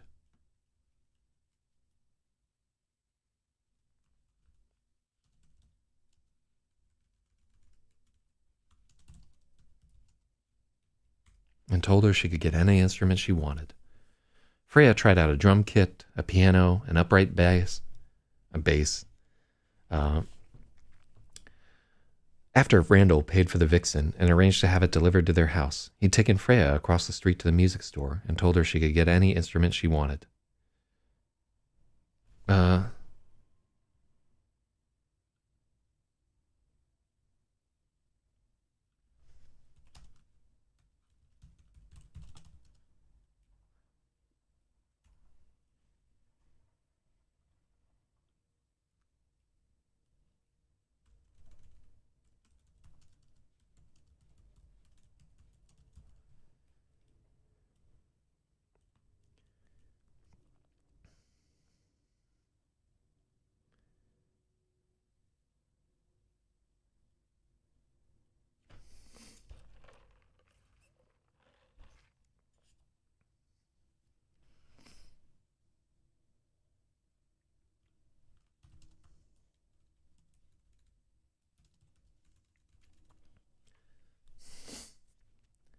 After Randall paid for the vixen and arranged to have it delivered to their house, he'd taken Freya across the street to the music store.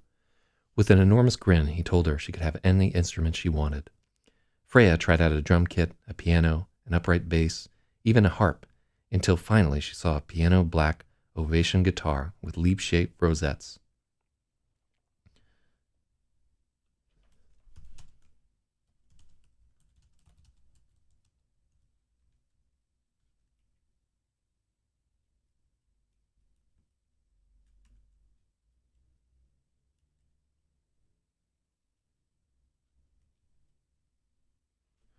At last, she saw a piano black ovation guitar with leaf-shaped rosettes.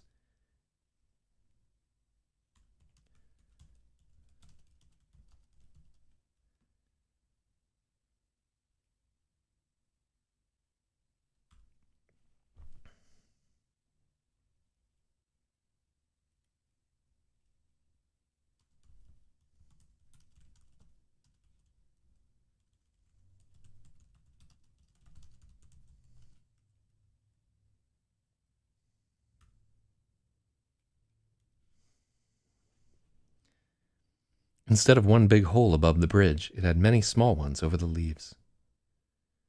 Randall pretended to be astonished at the price.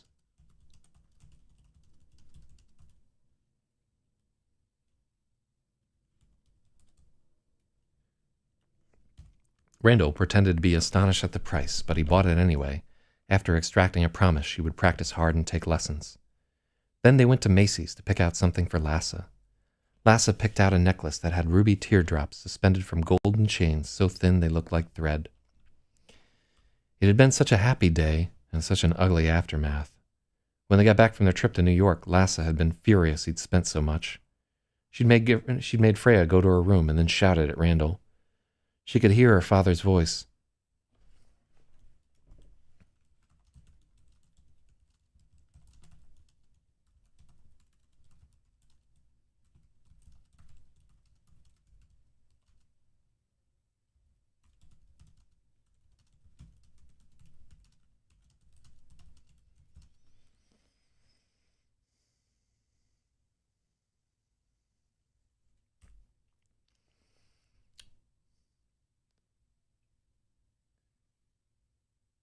When they got back, it had been such a happy day with such an ugly aftermath. When they got back from their trip to New York, Lassa had been furious he'd spent so much. She'd made Freya go to her room and then shouted at Randall. She could still remember her father's voice through the door, patient, never rising. It was the voice of someone who dealt with thousands and thousands of angry people, and Lassa just got louder and louder. Finally, she heard the sound of the front door closing and Randall's new truck starting in the driveway.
Finally, she heard the sound of the garage door rolling up.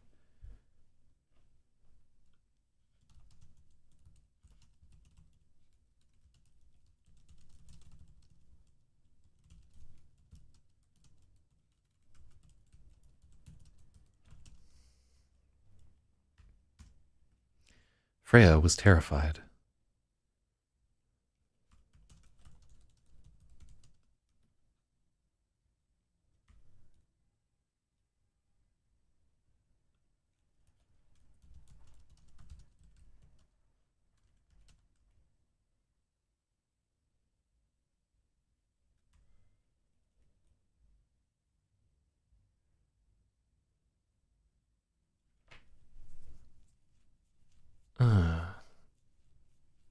Hard chapter, man. Freya was terrified. She was afraid Lasso would burst into her room and scream at her too now that Randall was gone.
It had been such a happy day and such an ugly aftermath. When they got back from their trip to New York, Lassa had been furious he'd spent so much. She'd made Freya go to her room and then shouted at Randall. Freya could still remember her father's voice through the door, patient, never rising. It was the voice of someone who dealt with thousands and thousands of angry people. With thousands of angry people, and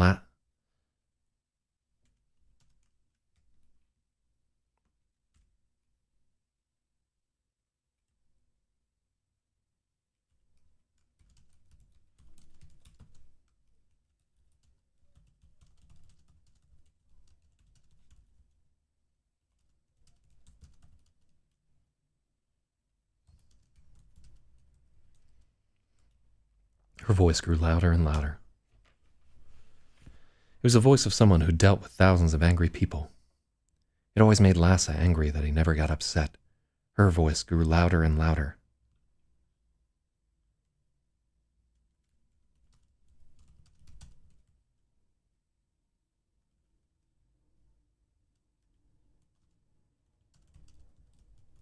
Her voice grew louder in response. Finally, Freya heard the sound of the garage door rolling up, the truck's engine starting and then getting quieter as Randall drove away.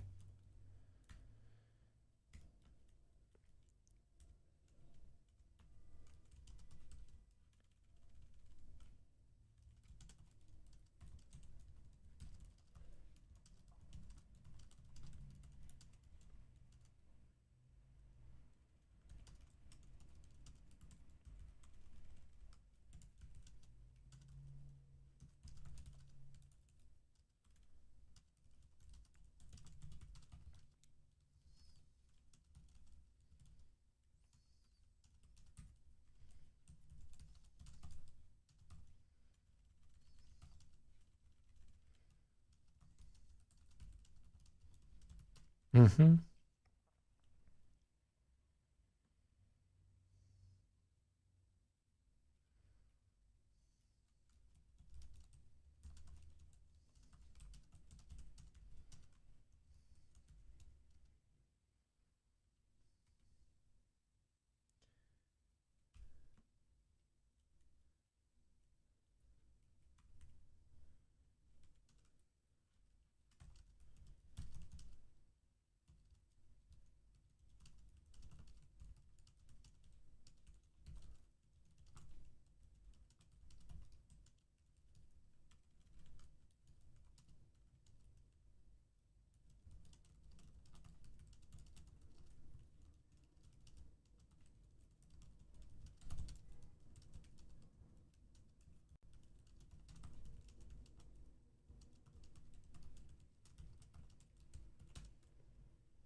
Yeah, Freya does a lot of fucking peeing in the dark.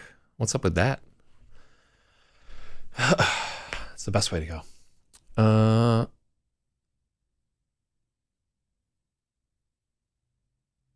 Let's see. So some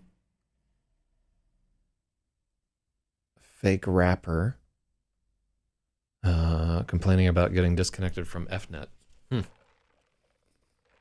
What are we at time-wise? 8:14. We can finish the chapter. Well, 3, 4, 5, 6. We can finish the chapter.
No, I don't want to use paradoxically there.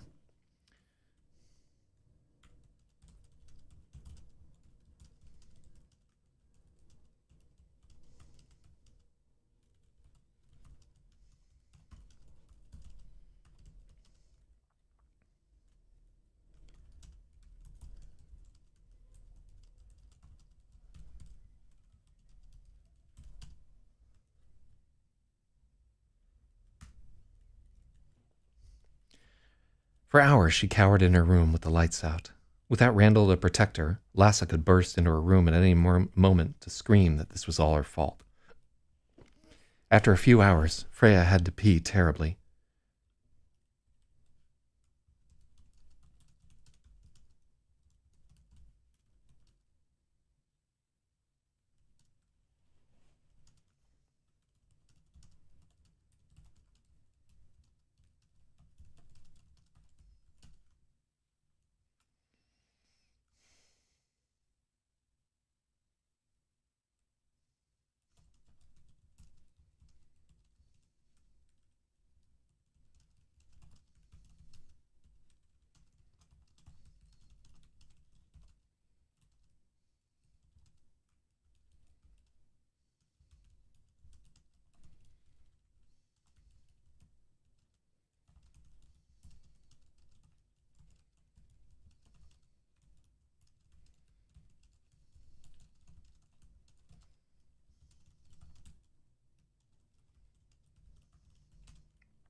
The next morning, she woke up and checked the garage. The truck wasn't there. She felt like someone had flipped a switch and drained the whole... okay, yeah, this is a bad metaphor. Or it's a simile. The next morning...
Okay. Yeah, that's better. Yeah, I'm a little worried. I don't want there to be like 100 instances of Freya going to the bathroom in this book, and I know that there are more later, right? It just seems a little fucking creepy to me. Uh, yeah, I will tell you that for my part, those are mostly efforts to humanize the character and make them show like this human vulnerability and whatnot and so forth. But it does sound like I'm some sort of degenerate piss fetishist, which I'm really just between you and me, not my specific fetish. But history will vindicate me. Okay, the next morning. So let's read this thing. For hours, she cowered in her room with the lights out. Without Randall to protect her, Lassa could burst in at any moment and scream that this was all her fault. Yeah, we know. After a few hours,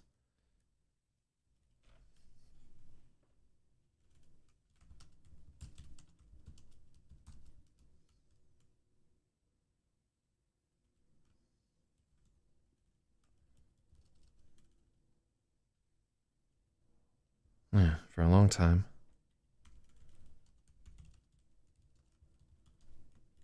For a long time, Freya cowered in her room with the lights out. Without Randall to protect her, Lassa could burst in at any moment to scream this was all her fault.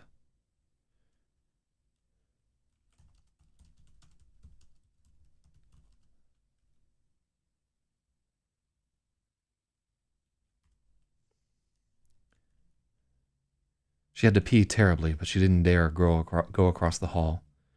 She waited for an eternity for the lights outside to go out.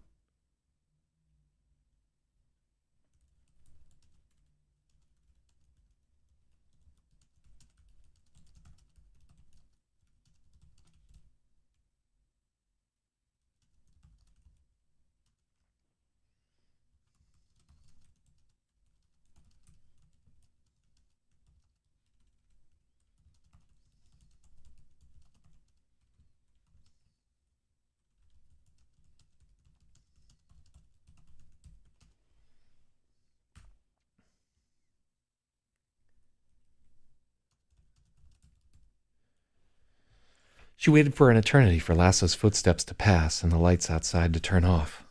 When they did, she counted to 1,000 before she dared to slink it to the bathroom in the dark.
The next morning, Freya woke up and checked the garage. The truck wasn't there.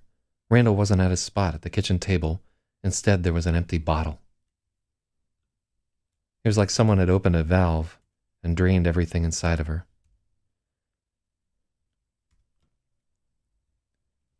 Freya got back in bed and stared at the ceiling. She wouldn't get up when Lassa called her. She wouldn't speak. When Lassa finally...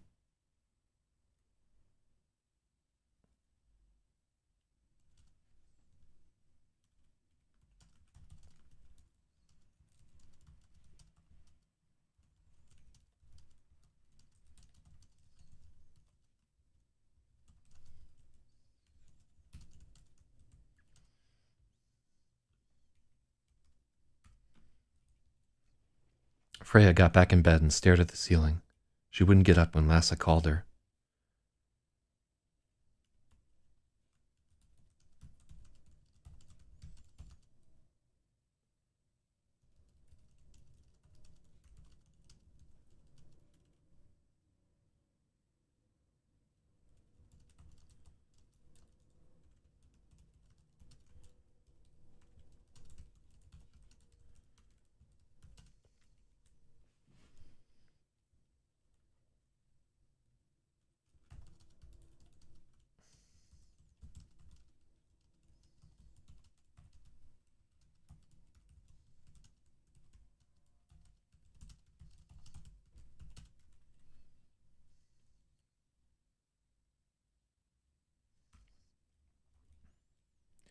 Freya got back in bed and stared at the ceiling. She wouldn't get up when Lasse called her. Lasse came in the room and asked her what was wrong, but Freya wouldn't speak. When Lasse dragged her out of her bed, When Lasse dragged her out of bed, she went completely limp and laid on the floor. Lasse had slapped her, but she just curled into a ball. Everything seemed so far away. No amount of shouting or pleading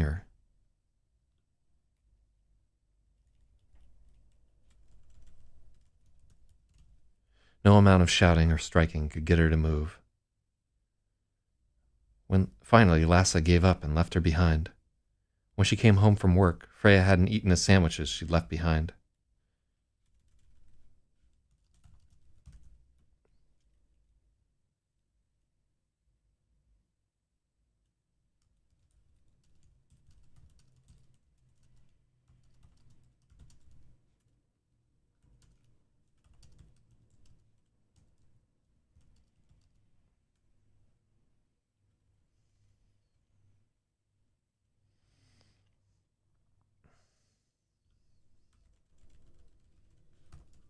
When she got home from work, Freya hadn't eaten the sandwiches Lasse left on the table.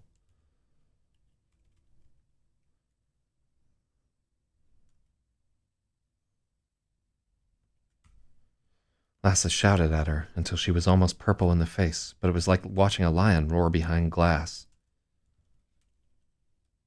Lasse shouted until she was almost purple in the face, but it was like watching a lion roar behind glass. The words couldn't reach her.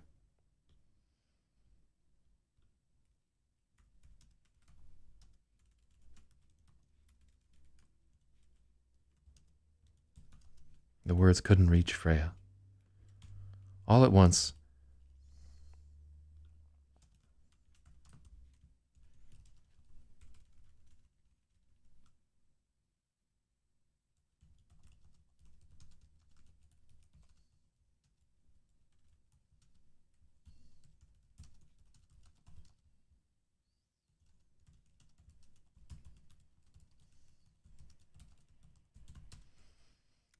something broke in Lasse. Her face crumpled up and she went to her bedroom and sobbed and sobbed. Hearing her mother weep, there was a strong compulsion to go to her, but somehow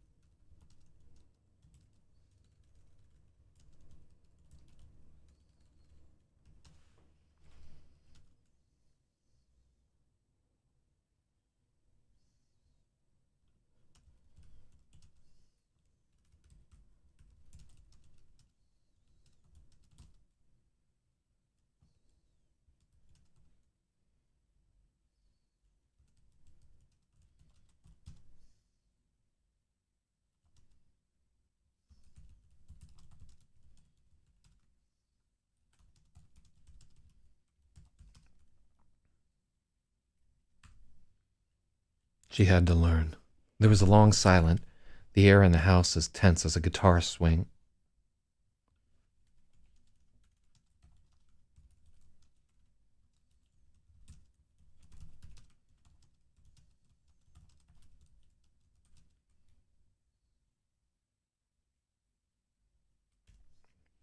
Okay, I like this I like this metaphor. Hearing her mother weep broke through the glass. Freya remembered feeling compelled to go comfort her, but she swallowed the desire.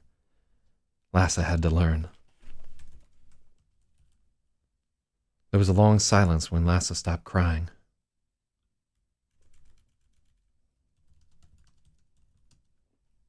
There was a long silence after her mother stopped crying. The air in the house was as tense as a guitar string, one turn of the peg away from popping. Finally, Lasse picked up the phone. Freya could hear.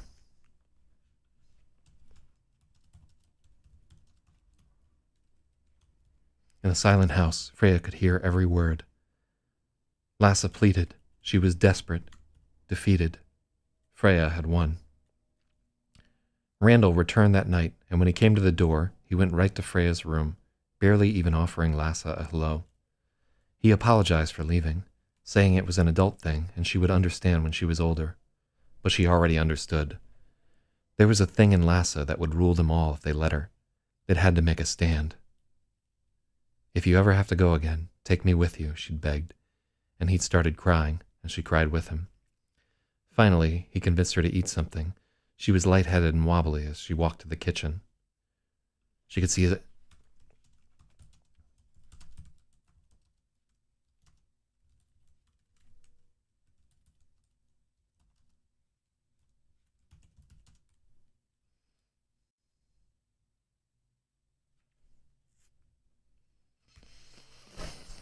If you ever have to go again, take me with you, she'd begged, and he'd started crying, and she cried with him. Finally, he convinced her to eat something.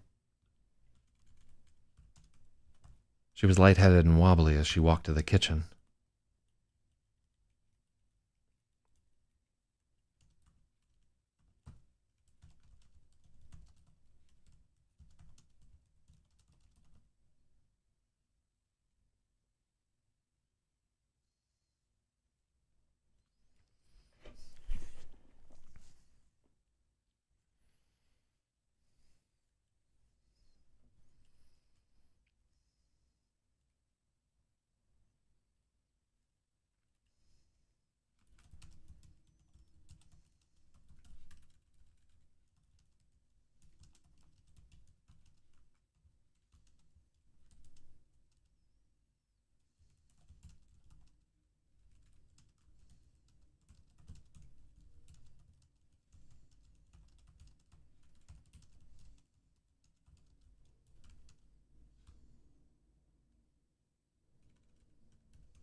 Randall.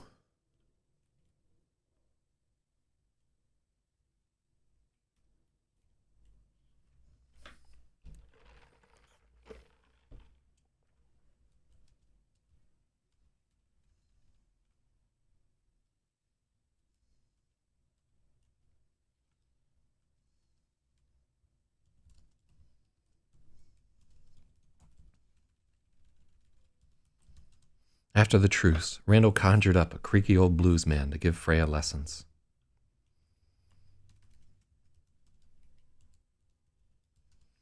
After the truce, Randall conjured up a creaky old blues man to give Freya guitar lessons. Mr. Mathis always looked like he'd come from a funeral, in his all-black suits and his perpetual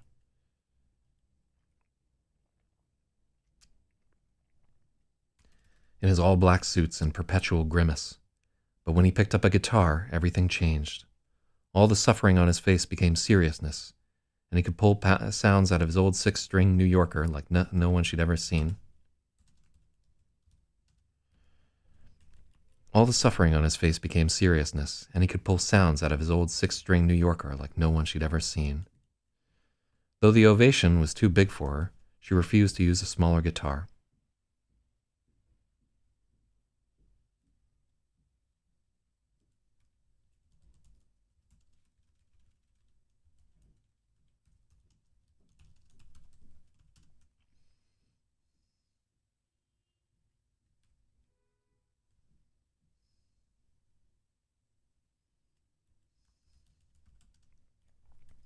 Though the ovation was too big for her, she kept trying anyway. She grew into it quickly. She had Lassa's long fingers. The guitar looked brand new. The guitar still looked brand new. Each time she finished practicing, she wiped the fingerprints off its front with a microfiber cloth and put it carefully back in its case. Could that all really have been 6 years ago? She had been lost in thought for a long time. Her taco was getting cold. Someone banged on the window of the taco time. Yeah, the window of the taco time. Fucking, what was I thinking? Okay, so let's take a look here. This is optics department salesman. Okay, so what happens in this chapter? We have 1, 2, 3 paragraphs of what's happening now, and then fucking 1, 2, 3, 4, 5, 6, 7, 8, 9, 10, 11, 12, 13, 14, 15, 16, 17, 18, 19. Oh, I have like 20 fucking paragraphs of flashback exposition in this chapter. Oh, what have I done? Oh my God. And that's after a Starball chapter too. I'm really asking a lot of the fucking readers here to swallow all this bullshit. Ugh. And it's all like these scenes are critical scenes too. I can't take these out. I think pacing wise, this is a big ask for our readers. Sorry. Someone banged on the window beside her.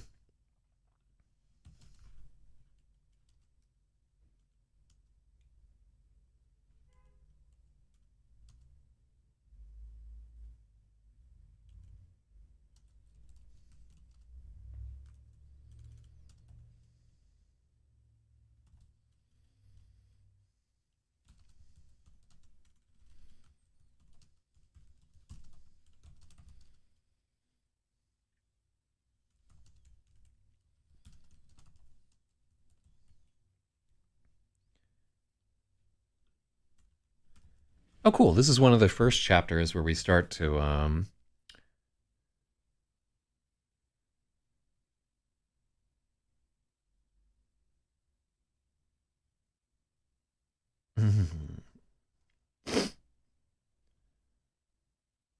Someone banged on the window beside Freya. And she jolted in her seat.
It was Tammy Dowd. Regina and Malcolm Lewis were with her.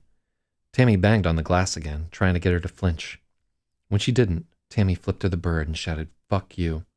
It came muffled through the glass. Freya's eyes darted to the exits. Would the Taco Time people help her if they came in here to beat her up? Immediately, she wished she had Randall's gun.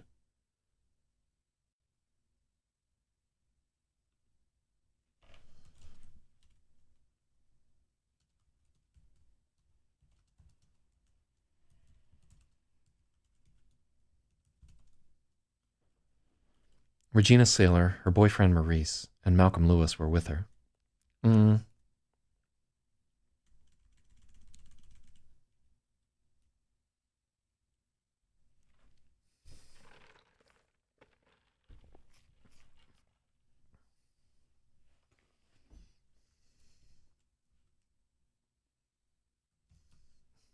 Regina Saylor, Maurice Jones, and Malcolm Lewis were with her. Tammy banged on the glass again, trying to get her to flinch. When she didn't, Tammy flipped her the bird and shouted, "Fuck you." It came muffled through the glass. Freya's eyes darted to the exits. Would the Taco Time people help her if they came in here to beat her up? She wished she had Randall's gun. 4 people could mess her up really bad. 4 people could kill her. She took out her phone, hit 911, and pointed the phone at the window as she hit send.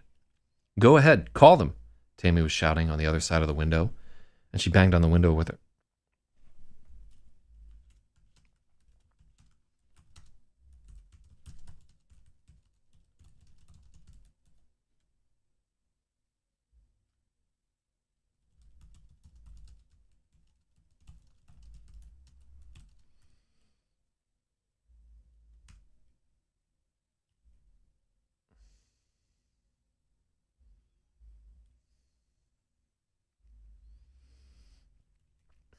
"Go ahead, call them," Tammy was shouting on the other side of the window. She banged her palm against the glass, and the woman behind the counter.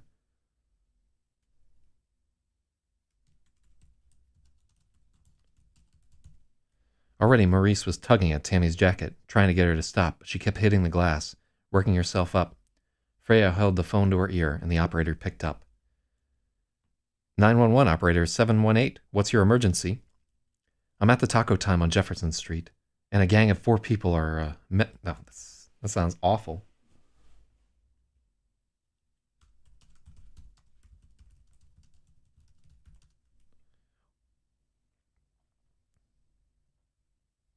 I'm at the Taco Time on Jefferson Street. 4 people are after me. One of them attacked me at my school. She's supposed to be in jail. They look like they might come inside, and... The words tumbled out so fast they were almost senseless. Tammy banged on the glass one last time, and they turned and all began to dash away from the restaurant. She ran to this... It looks like they're running away. I showed them I was dialing 911. Can I still file a report? They're trying to... A moment later, a rock slammed into the window, and the glass shattered. The noise was enormous. Freya gave a yelp of surprise.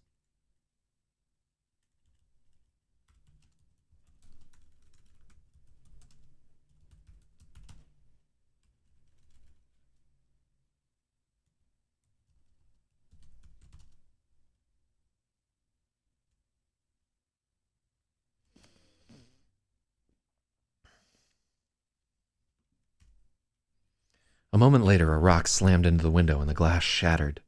The noise was enormous. The rock skittered across the table with shards of glass and clattered to the floor. She could hear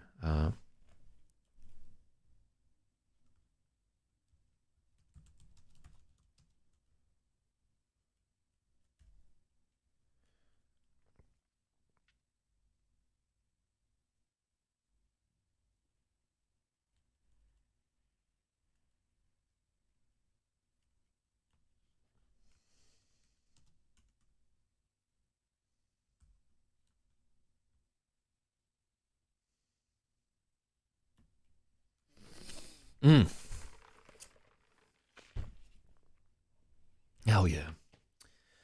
Things getting fucking heated over here.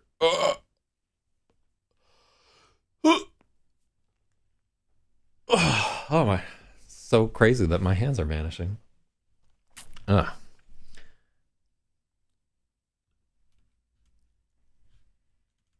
rock slammed into the window and the glass shattered. The noise was enormous.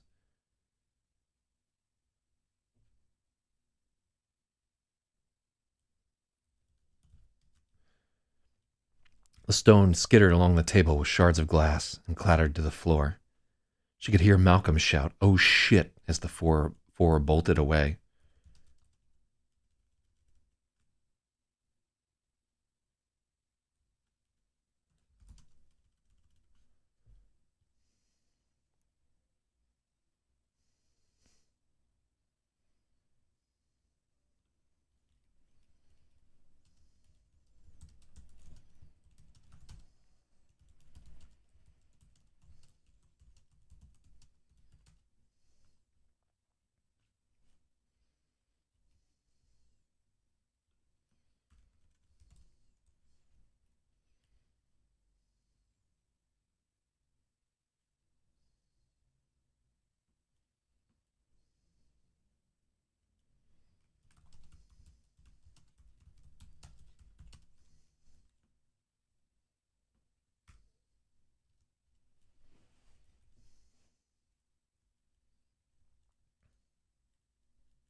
Timmy banged on the glass one last time, and they turned and all began to dash.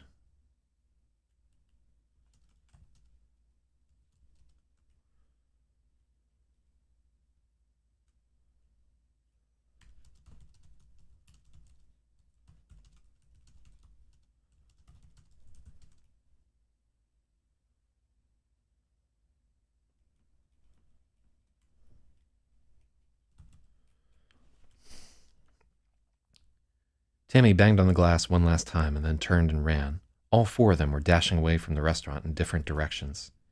"It looks like they're running away. I showed them I was dialing 911. Can I still file a report?" "They're trying to..." A rock slammed into the window and the glass shattered. The noise was enormous. The stone skittered along the table with shards of glass and clattered to the floor. She could hear Malcolm shout, "Oh shit," as the four bolted away. We're dashing away into dashed away. Yeah. All four of them dashed away from the restaurant in different directions.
Okay, we're going to add something. You need to change all four of them dashing away, or add... Oh, yeah, we can change that. Hold on. Before we do that, we need to go back here and...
Yo, what's up there, Dung James? Shout out, welcome to the stream. I'm doing quite well. We're up to page 66, and we have, like, I don't know, like about 20 minutes max left to finish this chapter. So I would love to finish this motherfucker. We're doing pretty well on here. This would be the first day where we edited 3 separate chapters. That'd be amazing.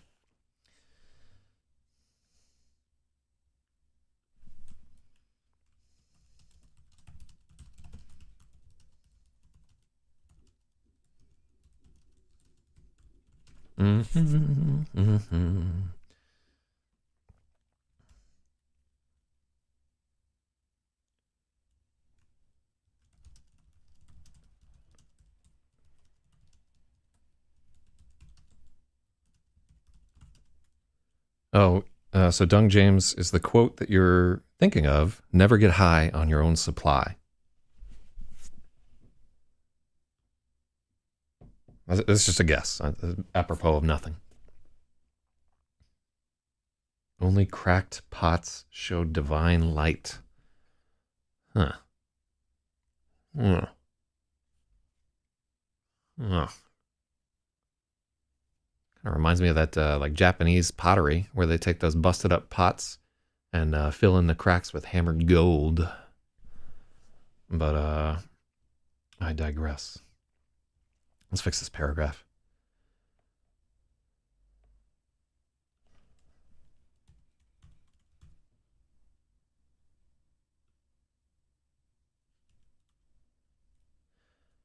Freya felt like she ought to eat. There was a taco time up the block from the jail. She went inside and ordered a taco, shaking her head when an exhausted-looking woman in a paper hat asked if she wanted the combo. It was only 79 cents. Freya paid $1 and dropped her change in the March of Dimes box. She sat down in a booth by the window and took a single bite. Then she wasn't hungry anymore. Other than the counter lady.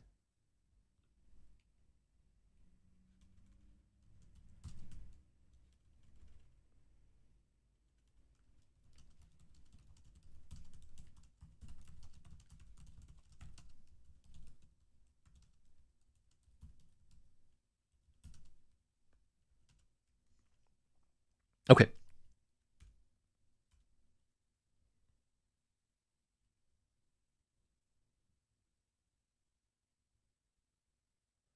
So this is the story about a young woman who becomes suicidal after the death of her father. And as she is fixing to end her life on this earth, a meteorite crashes down behind her. And she becomes very interested in the meteorite and may indeed find a reason to go on living. And it's going to get pretty hectic. This is page 66. The novel is completed. It's 750 pages long. And we're on page 66 of the first edit of the rough draft. If you'd like to read the stuff that's happened already, you can go to www.zachzyz.com, which I think it scrolls in the chat from time to time. But if it doesn't, it's got the full story that you can read there for free. And indeed, all of my books are available for free in EPUB or Kindle, or you can just read them directly on the site. There's like a e-reader app on there. So once again, that's www.zachzyz.com. I am indeed Zach ZYZ. And yeah, just write books all the goddamn time. I don't know why. All right, so she sat down in a booth by the window and took a single bite. Then she wasn't hungry anymore. Other than the tired lady behind the...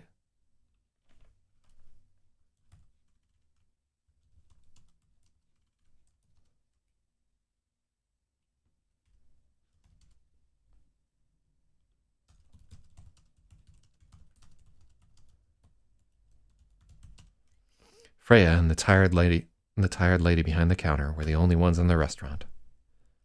Yeah, this is improvement.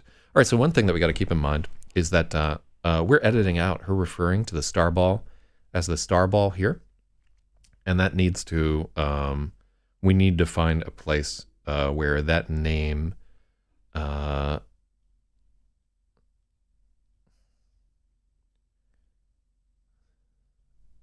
Where does she?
There we go.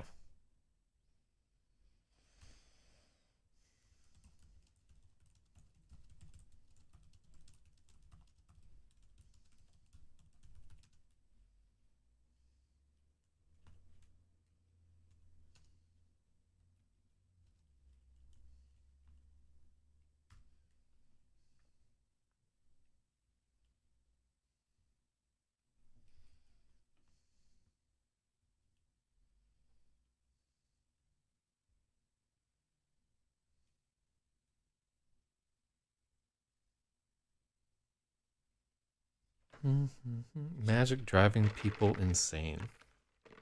What do I have for that? So that actually, God's choosing broken people for their agendas. Yeah, there's like a fair bit. That's a very common trope in like a lot of fantasy literature.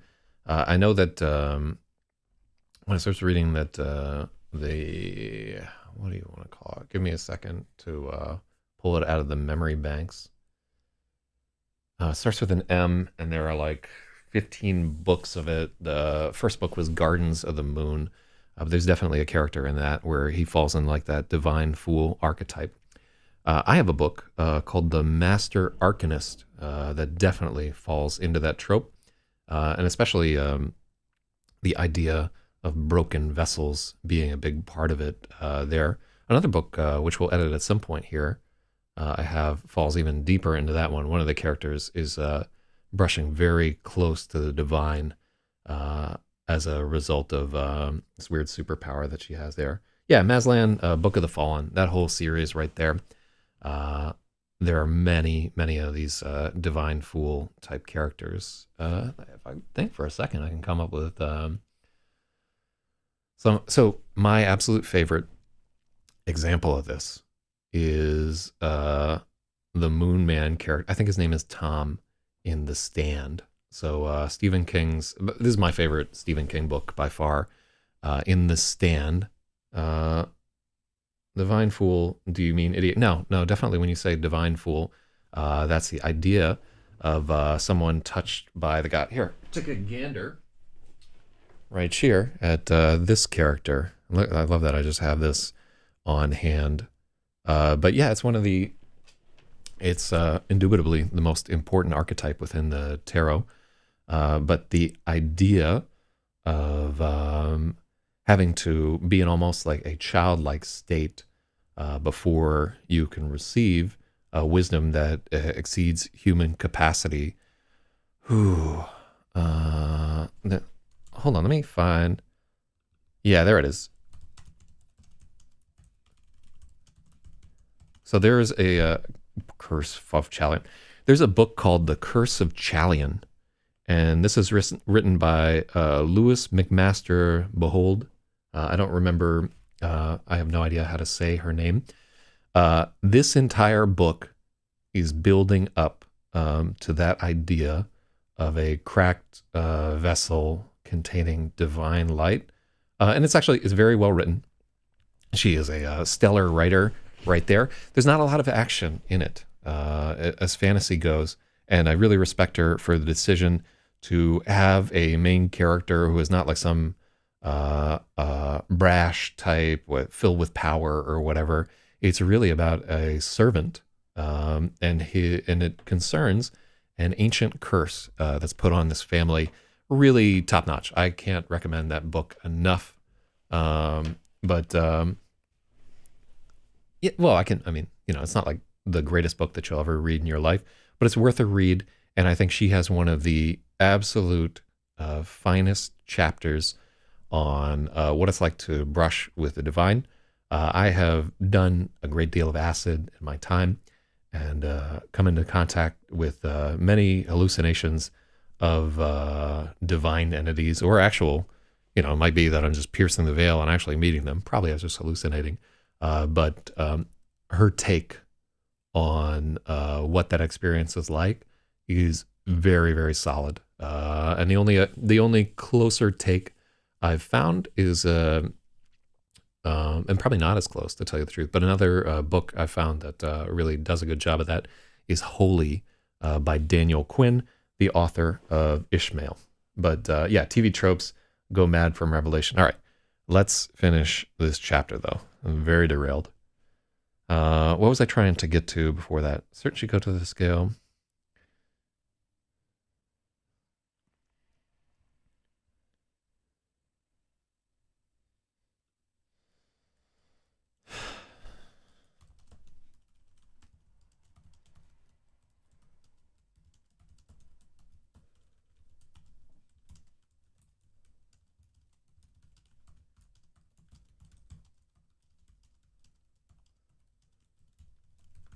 Bam! We just coined that phrase.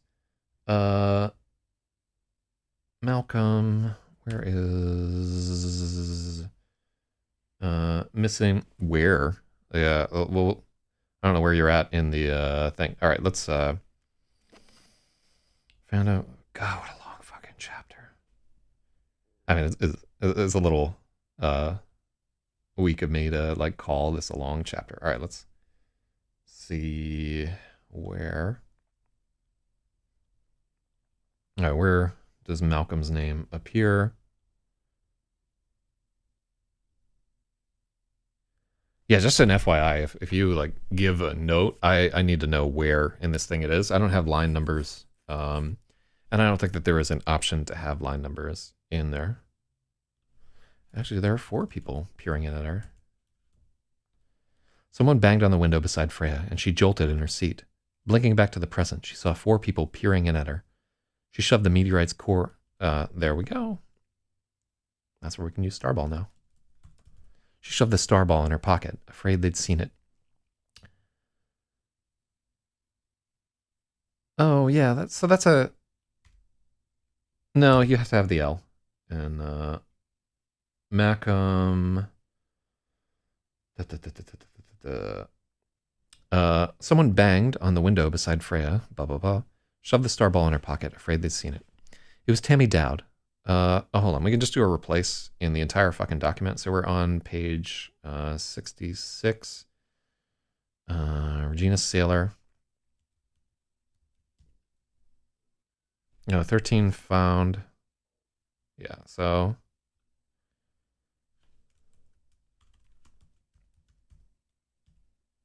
Yeah, so Malcolm should have the L. Done. Look at that. Using fucking science to do our work for us here. All right, let's get this chapter happening. It was Tammy Dowd, Maurice Jones, and Malcolm Lewis. Who's Tammy Dowd?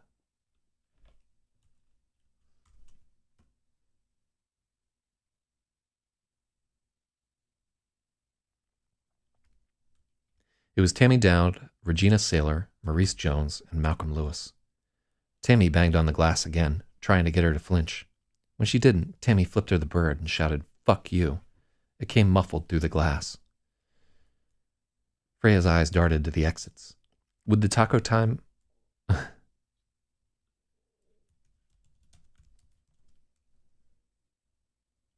Would the counter lady help if they came in here to beat her up?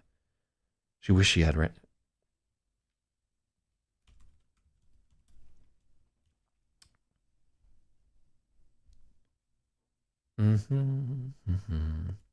Freya's eyes darted to the exits. Would the counter lady help if they came in here to beat her up? Freya wished she had Randall's gun. 4 people could mess her up really bad. 4 people could kill her. She took out her phone, hit 911, and pointed the phone at the window as she hit send.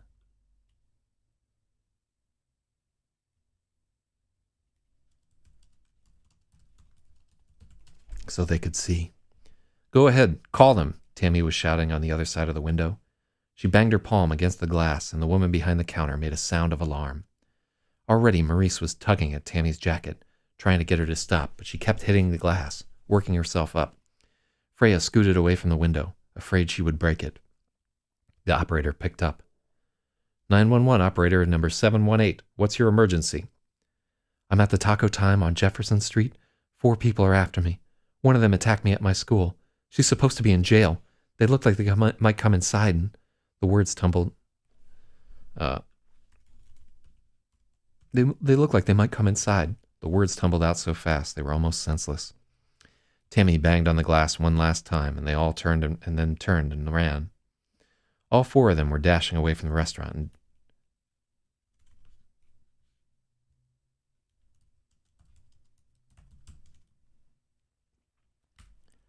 All 4 of them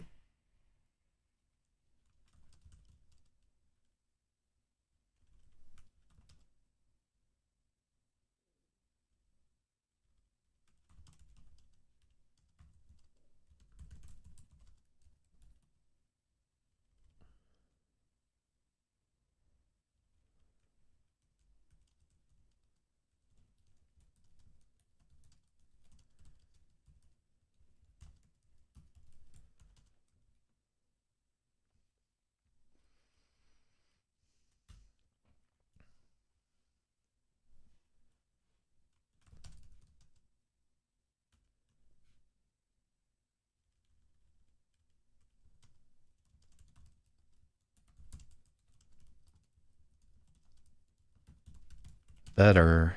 There we go.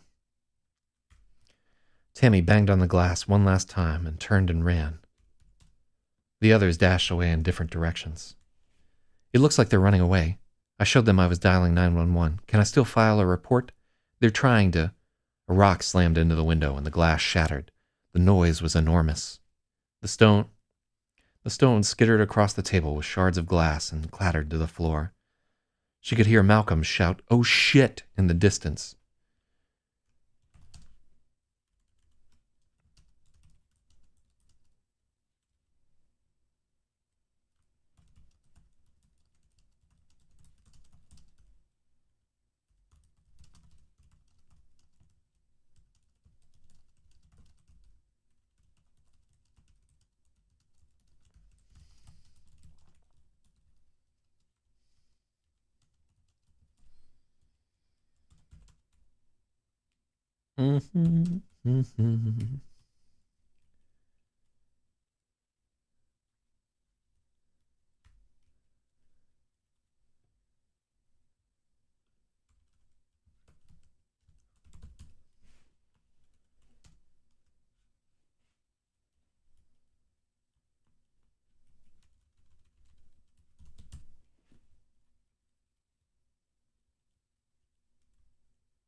They just threw a rock through the window and ran away, Freya cried. Again, she felt the feeling Again, she felt everything draining out of her. Why were they doing this?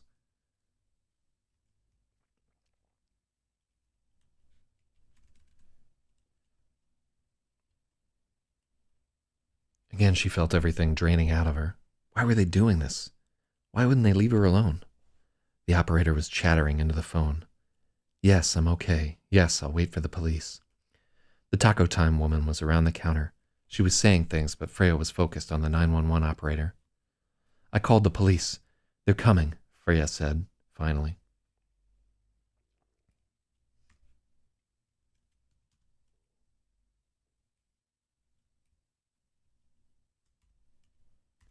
Oh my God, what did you say to those kids?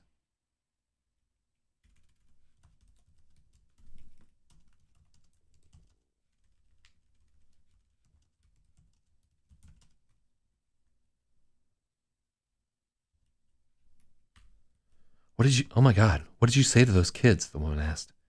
I didn't.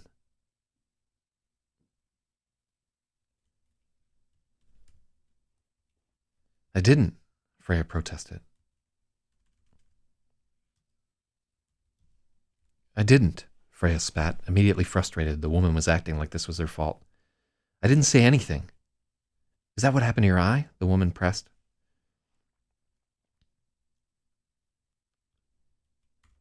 Is that what happened to your eye? Yes, Freya said, bitterness rising in her mouth. She started crying, feeling stupid.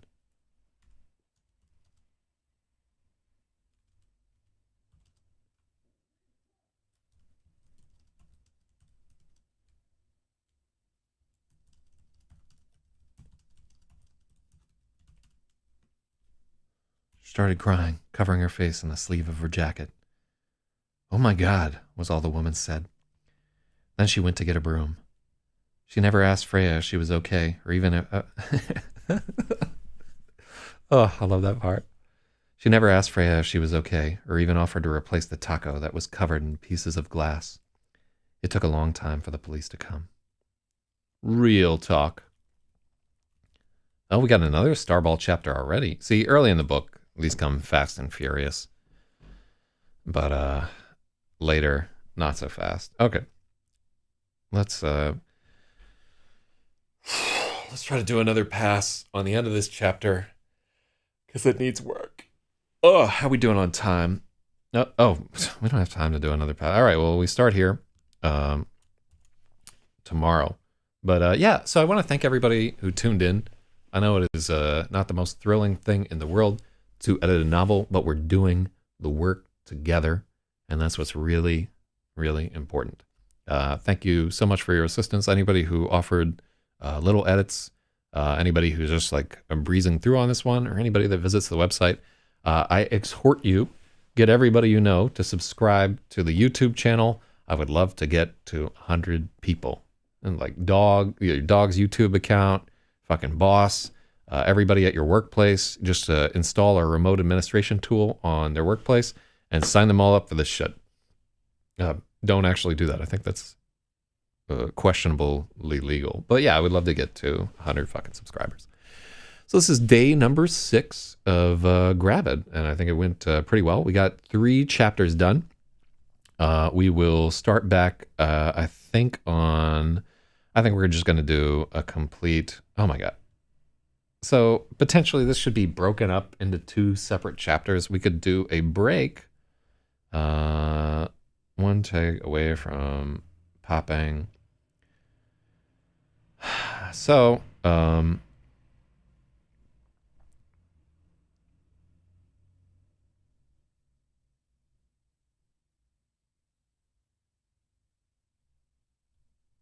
it might make a lot of sense to put a chapter break here.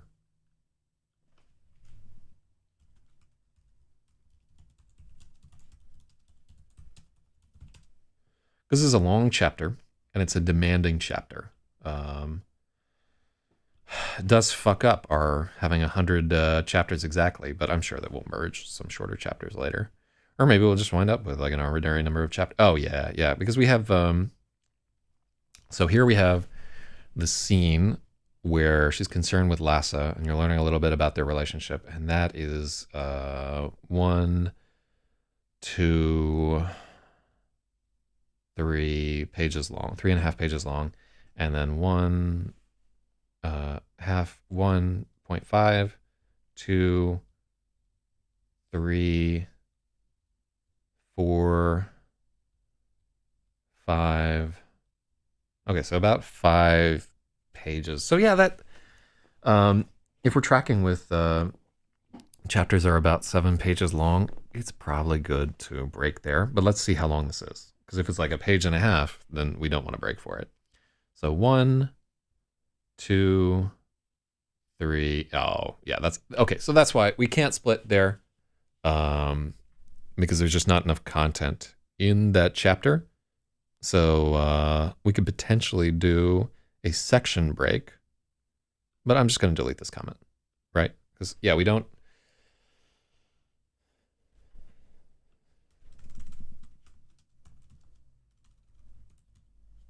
A fist banged on the window beside Freya, and she jolted in her seat. Yeah, I like that a little bit better there. You know what? Fuck it. Let's finish at it. Well, what can I do? I can lift weights, or I can be on time to work. Yeah, we'll come back to this. So we're going to start again where the fist banging. So that's where we'll start tomorrow. I love that. I just leave this machine on all the fucking time, soaking up energy, making Greta Thunberg cry.